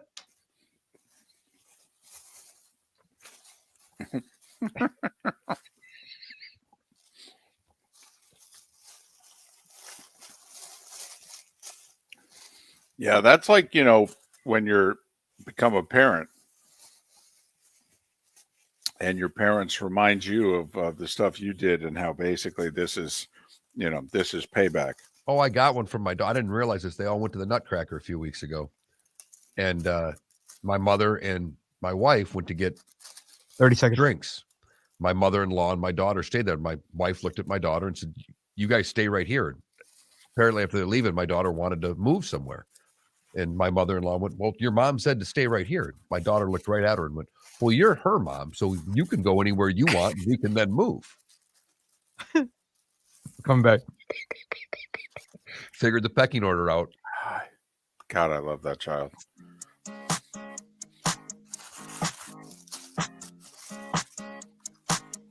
You're listening to Miller and Moulton, exclusively on the Florida Sports Network. 21 minutes past the hour. Miller and Moulton, Florida Sports Network, floridasportsnetwork.com. Good, bad, and ugly. What's on tap today was the day when final thoughts, all coming up. Mark, I'm going to sell it for a minute and a half. Just humor me if you can. I know we got the Clutch Vodka play of the day coming up and all that. What are you selling me on the Cure Bowl? Mark, do you remember the team that you cared passionately about's like first big win? The first time that your team, and I'm not talking about a playoff win or just, it was a regular season game in which you thought, wow, things are going to be different now for my team. Because I feel like that's the situation that the Dolphins are in for like a generation of their fans. That if they could go to Buffalo and win, that an entire generation, maybe even two of Dolphin fans would turn around and go, all right, things are different now. And Mark, I'll never forget it. I was 15 years old and the Giants had been terrible that, you know, for all the days that I had watched them. And they started the 81 season 5-3. And I'm like, okay. And then they lose 3 in a row. And 2 of them in heartbreaking fashion at home. And it's like, yep, same old Giants. And Mark, they went to the defending NFC champion Philadelphia, who had already beaten them. And Lawrence Taylor and Harry Carson went in there and just simply said, we ain't losing today. This franchise is going to be different from this day forward. And it was. And they beat the Eagles in Philadelphia. And I remember looking at my grandfather like, we never do this. Oh, my goodness. And if you're a Dolph fan of a certain generation, like Felipe, when's the last time he could? Is there a game that we can point to, since you and I have been doing this, that the Dolphins went on the road and did something they weren't supposed to do late in the year when it was meaningful? Beat the Patriots, I guess. When? In New England. When they gave the Chiefs home field in the playoffs, remember that? Yep, but it was meaningful to the Patriots. It was meaningful to the Patriots. Right. It wasn't meaningful to the Dolphins. Where did that get you? Nowhere. Exactly. And as you're saying that, I know what I'm thinking in my head. There's no way in hell they're winning tomorrow night. Because specifically with your story, when you go LT and Carson, and it's going to snow, it's going to be ugly, it's going to be a game where somebody on defense has to make a play. First off, Miami hasn't made a big play on defense in a while now. But just imagine. I mean, you and I both picking the Bills to win and cover. We don't think it's going to happen. Mark, I'm telling you, I did not think they were winning in Philadelphia that day. There's no way they were beating that team. That team's better than them. I'm telling you, Mark, it's been 14 years since I think the Dolphins, they had to win in New Jersey against the Jets to win the AFC East in 2008. And it was Favre. It turned out to be his last game as a Jet. But the Patriots, the Jets, the Dolphins, they were all in contention as to who could win the division and what have you. And Miami went into the Meadowlands and beat the Jets to win the AFC East. It's 14 years ago. The last time I think the Dolphins went and did something in which you went, I'll be damned. We did it. And I think what you're really getting to is the core of the Dolphin, because in our Twitch chat room, in our text line, the Dolphins coming with flat out words, we ain't winning on Saturday. No. And that's why it would be totally out of nowhere. I'm actually surprised the line has stayed at 7. It jumped to 7.5 for a brief moment and then was bet back down to 7. I know. I'm stunned. Yeah, you and I thought it was going to be in the 9.5 range. For sure, 8.5. By the way, forecast is not good. Just so you know, there's 100% chance of snow apparently in the updated forecast. It's just a matter of how much. They're saying anywhere during the day, Saturday, I don't know, 6 to 18. So, they're covering their you-know-whats with that forecast. Going to be the Miami Belugas on Sunday. And thunder snow. I always love when there's the chance of thunder snow. Like thunder and snow? Correct. Oh. Yes. Oh, snap. Right. But seriously. But Tua seen snow in Alabama. And he visited snow in Maryland. Right. Yep. Shouldn't be a problem. Crab cakes and snow football. That's what Maryland does. And that's what Tua does on vacation. But just give yourself 30 seconds of hope, Mark. Just imagine if they do it. What Dolphins going to be like on Monday. You're reading those texts. Okay? They're a beaten group. They really are. And if they would have gotten just one of the 2 games on the road, they would be fine. If they had beaten the Chargers, they'd be so much healthier mentally. But they're not. They're down. They're done. They're trying to figure out if they're even going to make the playoffs now. They're trying to figure out if their quarterback, who they loved just a few weeks ago, is actually the quarterback of the future. And I think we're all wondering the same thing. And wondering, can he do something that most of us don't think that he can do? Right. And what if he does? What if he goes in there 25 of 35, 285 yards and 2 touchdowns, maybe even 3 touchdowns? There is quite. Oh, go for it. Dolphins 31, Bills 28. Can you imagine? No. I can't. David, every time I write down picks, I have all of the games in front of me before I write down the picks. That's how I do it. That's how I've done it as long as we've done a show. I either have the college games in front of me, the pro games, and I'm looking through. I didn't even look at the games when I wrote down Buffalo -7. I couldn't write it down fast enough. I can't imagine it. Which is why it would be spectacular. Absolutely. It would be clutch. With a capital K. With all caps underlined, italicized K. In bold. In the font. Yeah. All right, Felipe. Double. All right, Felipe, what do you got? What basketball game do you got for us? I mean, back-to-back Tyler Hero clutch plays of the day? Career high 10 threes, 41 points? Yeah, really, 2 spectacular games in a row for Tyler Hero from downtown. He tries again. He makes it again. Tyler Hero on a mission. That's a one-man wrecking ball right now. 10 triples and 14 tries. Sniper. Wow. 10 Assassin. For 14. That's 71% from beyond the arc. Pretty good.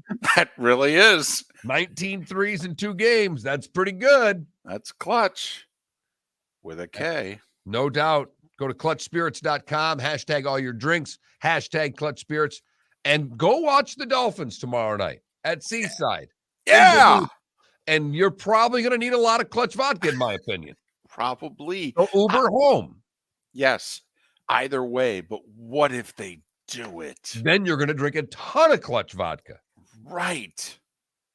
And you're going to be texting 21,000 going, Miller, you're an idiot. And I would love it. I would love to be bombarded with text for being wrong on the Miami Dolphin game. Nothing would make both Miller and Moulton happier. I would be Paul Revere in the Revolutionary War if the Dolphins win at City of Palms Classic. Hey, the Dolphins won. They beat the Bills. They did it. He's on a horseback with a lamp. Yep. Just one if what is it? One if by pass, 2 if by run, David. Miller and Moulton, the good, the bad, and the ugly. What's on tap today was a day one on our final thoughts. That's all next right here on the Florida Sports Network. Mark Miller for SWFL Golf Carts or online, flgolfcarts.com. If you're looking for a golf cart, an e-bike, or an e-motorcycle, go visit Alex and the gang at SWFL Golf Carts. flgolfcarts.com online. Check out their whole inventory. If you're looking for a custom cart, they can take care of you. 2-seater, 4-seater, 6-seater, they've got you covered. E-bikes, nobody better for value and service. E-motorcycles, check them out. Again, flgolfcarts.com. flgolfcarts.com. Ladies and gentlemen, Yeah. Hi. Excuse me. hey, the line starts back here. Ma'am, if your party's not here, you're going to have to go around again. If you had the opportunity to avoid all this, wouldn't you? Salt Live is the official transportation provider of the Miller and Moulton Morning Show, making your trip to and from the airport seamless and stress-free. Salt Live is supported with the help of local partners like the Bayfront Inn. Gather your family and friends and enjoy a leisurely day on the water with a pontoon or deck boat. If you prefer to explore the waterways without a motor, the Bayfront has canoes, standboards, and kayaks. At the end of your journey, enjoy lunch or dinner at the Bamboo Tropical Bar and Grill. The Bayfront Inn, something for everyone on 5th Avenue in downtown Naples.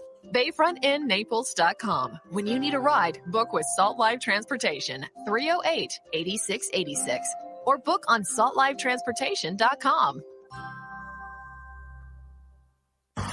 Don't miss the Miami Dolphins watch party every Sunday at the Seaside Bar and Grill in Bonita Springs. Presented by Clutch Vodka. The Seaside will be serving Clutch Vodka drinks, including the awesome Bloody Mary bar at the Seaside. If you can't be at Hard Rock Stadium, come have fun at the best place in town to watch the Dolphins and enjoy the best, clean, crisp, smoothest vodka. That's Clutch with a K. Miami Dolphins parties every week at the Seaside Bar and Grill on Old 41 in Bonita Springs. Powered by Clutch Vodka. You are listening to Miller and Moulton on the Florida Sports Network.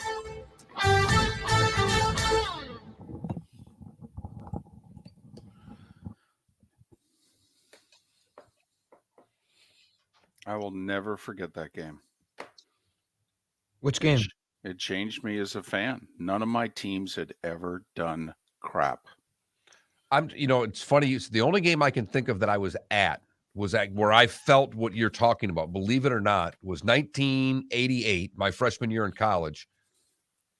The Red Wings tied Calgary. We all went for an afternoon game on a Saturday. We went down, and it was a 5-5 tie, and Calgary was good. This 1988. Sure. Oh, yeah. I mean, they went to the finals in 86 and 89. Yeah. Right. I mean, this was a good Calgary team.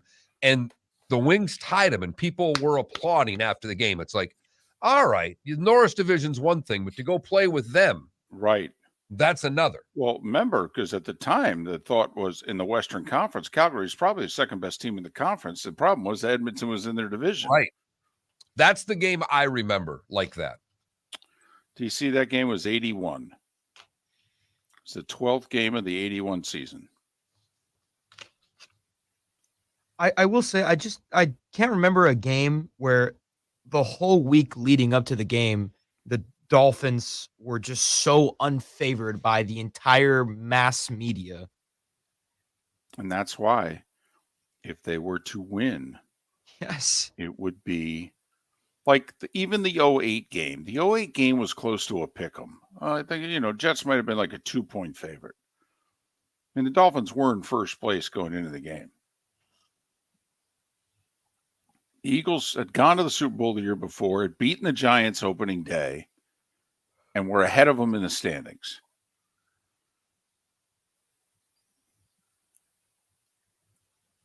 Terry Jackson with a pick six against Ron Jaworski. So, David, I'm reading an article on covers. Got a lot of stuff from Wallach in there. Apparently, the opening arguments have done. We will hear something February through April with an outside chance of late January on the decision on gambling. The ruling may not even be the final word on the issue, as the prevailing party will likely seek a rehearing before a full court, possibly Supreme Court possibility also, according to Wallach. Well, that would suck because I doubt the court wouldn't take it up in this session. From every sounds of this, it doesn't sound like anything gets done until they try, if like the DraftKings of the world try to get it back on the ballot for 24.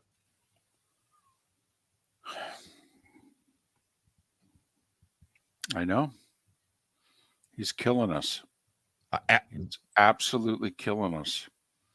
God, I wish they lose and they just reverse course and go, listen, do you know how much money we're losing out on if we're not ready to go for the 2023 NFL season?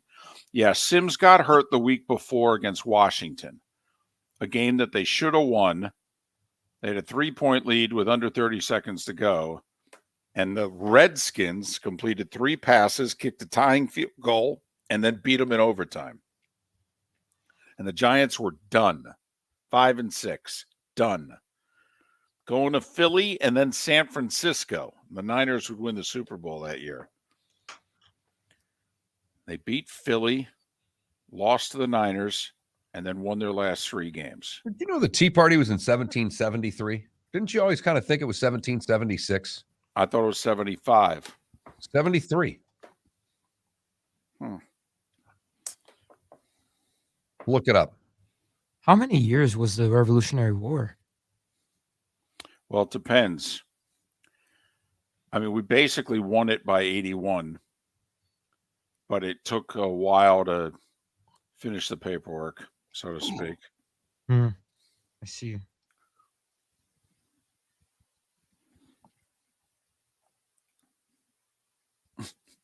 My buddy, Bob. 75 through 83 is what I've got. Right. We basically had the sucker won by 81. Gotcha.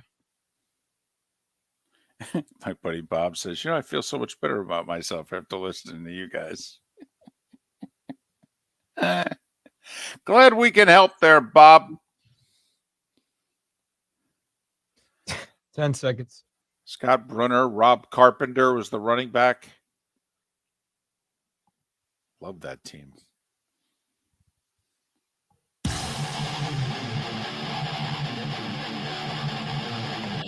You're listening to Miller and Moulton, exclusively on the Florida Sports Network. 22 minutes before the hour is up. 17 minutes until we're done.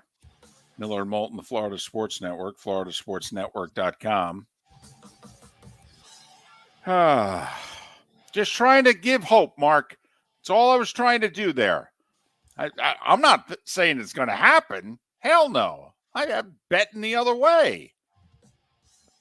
Just imagine if it does. That's all I'm saying. It's hard. It's hard to even imagine. Mark, it would be a Christmas miracle. That time of year. You got to believe. On the NFL Network. It's not on the Hallmark Channel, David. But there's going to be enough snow for Santa, all right, and his helpers. And trust me, the Dolphins are going to need Santa and his helpers. I want to see Tua run one in for a touchdown, do a snow angel, make a snowball, and throw it at the Mafia. Yes, please. Wouldn't that be great? They're up by so much, they're building a snowman on the sidelines late in the game. Okay, that, here, can't play in the snow. Oh, my gosh. Jalen Waddle, the penguin, in his natural habitat. That's true. Do some waddles.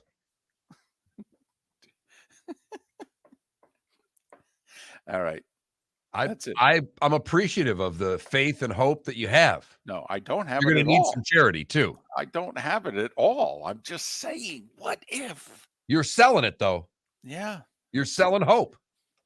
Why Is not? any Dolphin fan buying it? Apparently, based on our text line in the Twitch chat room, not a one. No. What the hell? I'll buy it. Well, you are very gullible. And you're very, very vulnerable. There's no doubt there.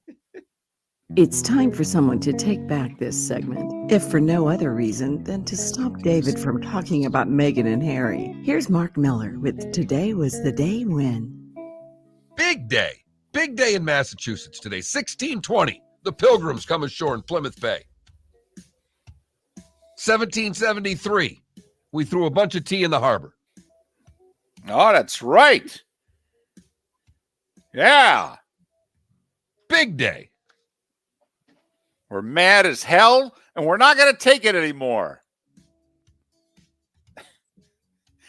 Network was 201 years later. This was the trigger for it.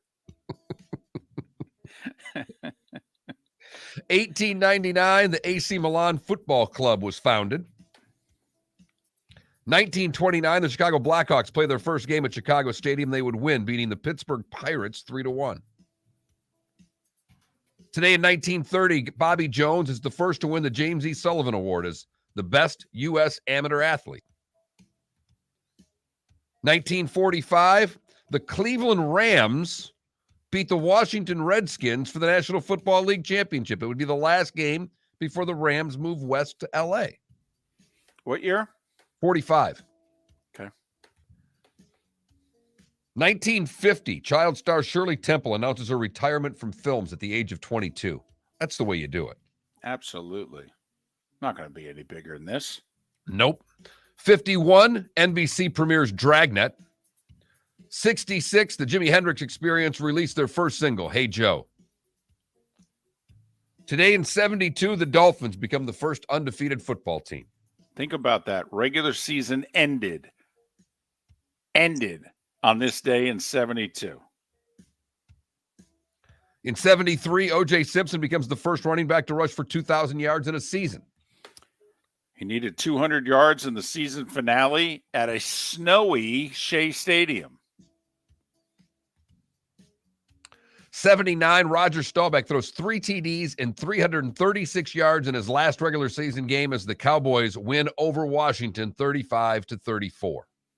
They would get beat in the divisional round by Vince Ferragamo and the LA Rams. That would be his last game. 1985, Gotti whacks 2 crime family leaders and takes over the New York Mafia scene. Never forget the New York Post the next day.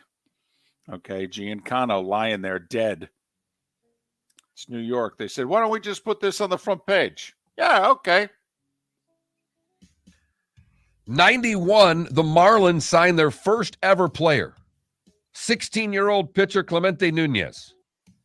Made it to double. I had to look him up. He made it as far as double A before called it a day. That's a trivia question right there.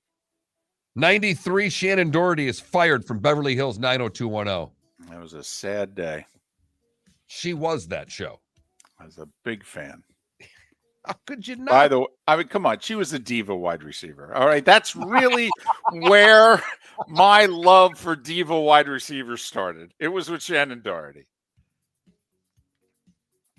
And today in 2010, David, was the final episode of Larry King Live on CNN. Hello. Those born today that are no longer with us, Beethoven and Tom Brookshire.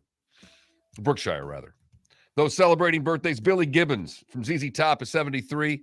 And the Fridge, William Perry is 60. By the way, Brookshire doesn't get enough credit. He was half of the money behind the first ever all sports radio station in Philadelphia.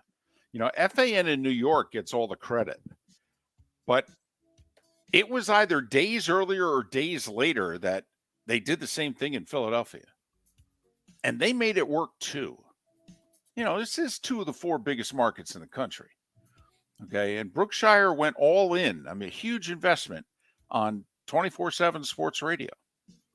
And obviously it worked. That is today was a day when. What did I miss, David? Let's see. You got most of it. Avatar, by the way, opened 13 years ago today. They're doing it again. I know. Oh, As if that was needed. They do everything again. Battle of the Bulge began today in 44. Mark, I didn't take you as a guy for saying that billions of dollars is not needed. It's not. The first movie is one of the... It's 3 hours or however long Avatar was that I will never get back. I remember taking my son to that movie, 3D, the whole experience. It cost an unbelievable sum of money to see it, and it was basically a cartoon Titanic. It was the worst thing I've ever seen in my life. It held the record for the highest grossing film of all time for nearly a decade.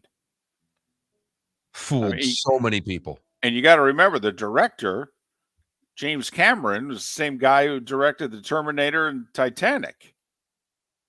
He redid the Titanic with aliens, and he called it Avatar. Apparently, he had this thing on the shelf since 94, and he had to do Terminator and Titanic and be successful enough for somebody to say, oh, all right, fine, we'll give this a try. Well, the new one came out last night, and they say it's amazing. Oh, they said of course. It's amazing, too. It's amazing. Oh, amazing.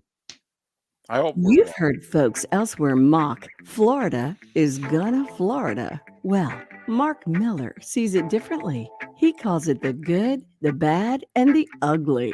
What you got, Mark?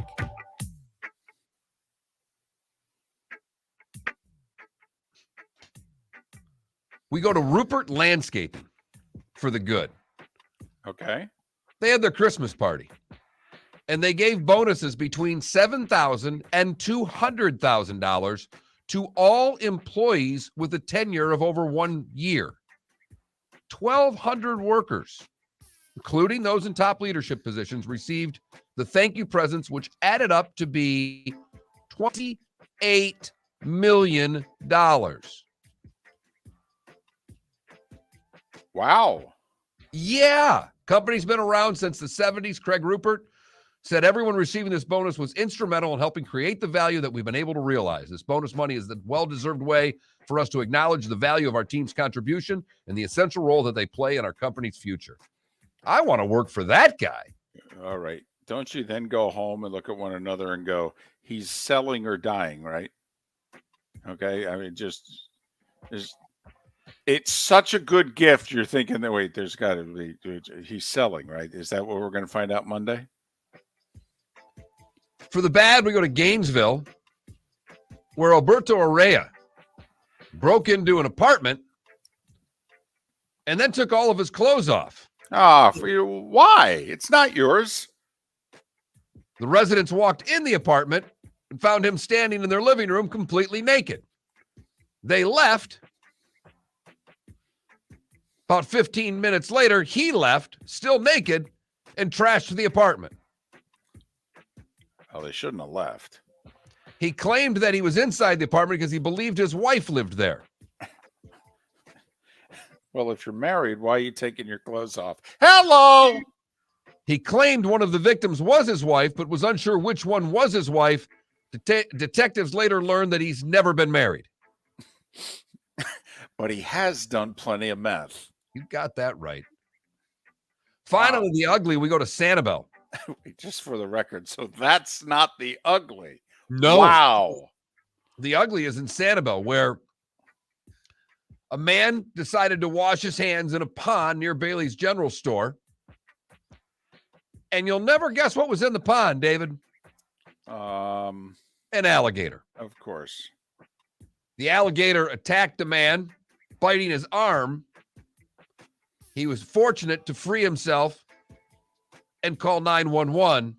He suffered serious injury to his right forearm. He was taken to the hospital where he's continued to receive treatment. And that is the good, the bad, and the ugly on today, December the 16th, 2022. All right. I'm serious this time. The Orlando Magic are going to lose. They play Boston, don't they? On the road. No, they're losing tonight, okay? And if I'm wrong, well then, damn it, we better get a billboard in Orlando. I'll tell you that. Because then we are taking credit for their winning streak.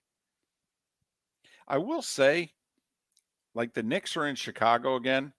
The NBA scheduling has done this year, Mark, and I've never noticed it before, where they send a team to a city, they play, they take a day off, and they play again. And so it's like, instead of sending you there twice throughout the course of the year, we'll just send you there. You play on a Wednesday, take Thursday off, you two play again, and then you both go your separate ways. I don't know if as a fan you'd like that if you had season tickets, but I have to admit, I think, it's like ECHL hockey, right? It's from a player standpoint, they got to love it, I would Right. think. Oh, yeah, definitely hitting the clubs after the first game, right? 100%. So 100%. Got nothing really in hockey. Got 3 games. All right. Nothing really to write home about. Got a bowl game at 11:30, ladies and gentlemen. UAB is a 10.5-point favorite at the Bahamas Bowl against Miami of Ohio. Lay the points.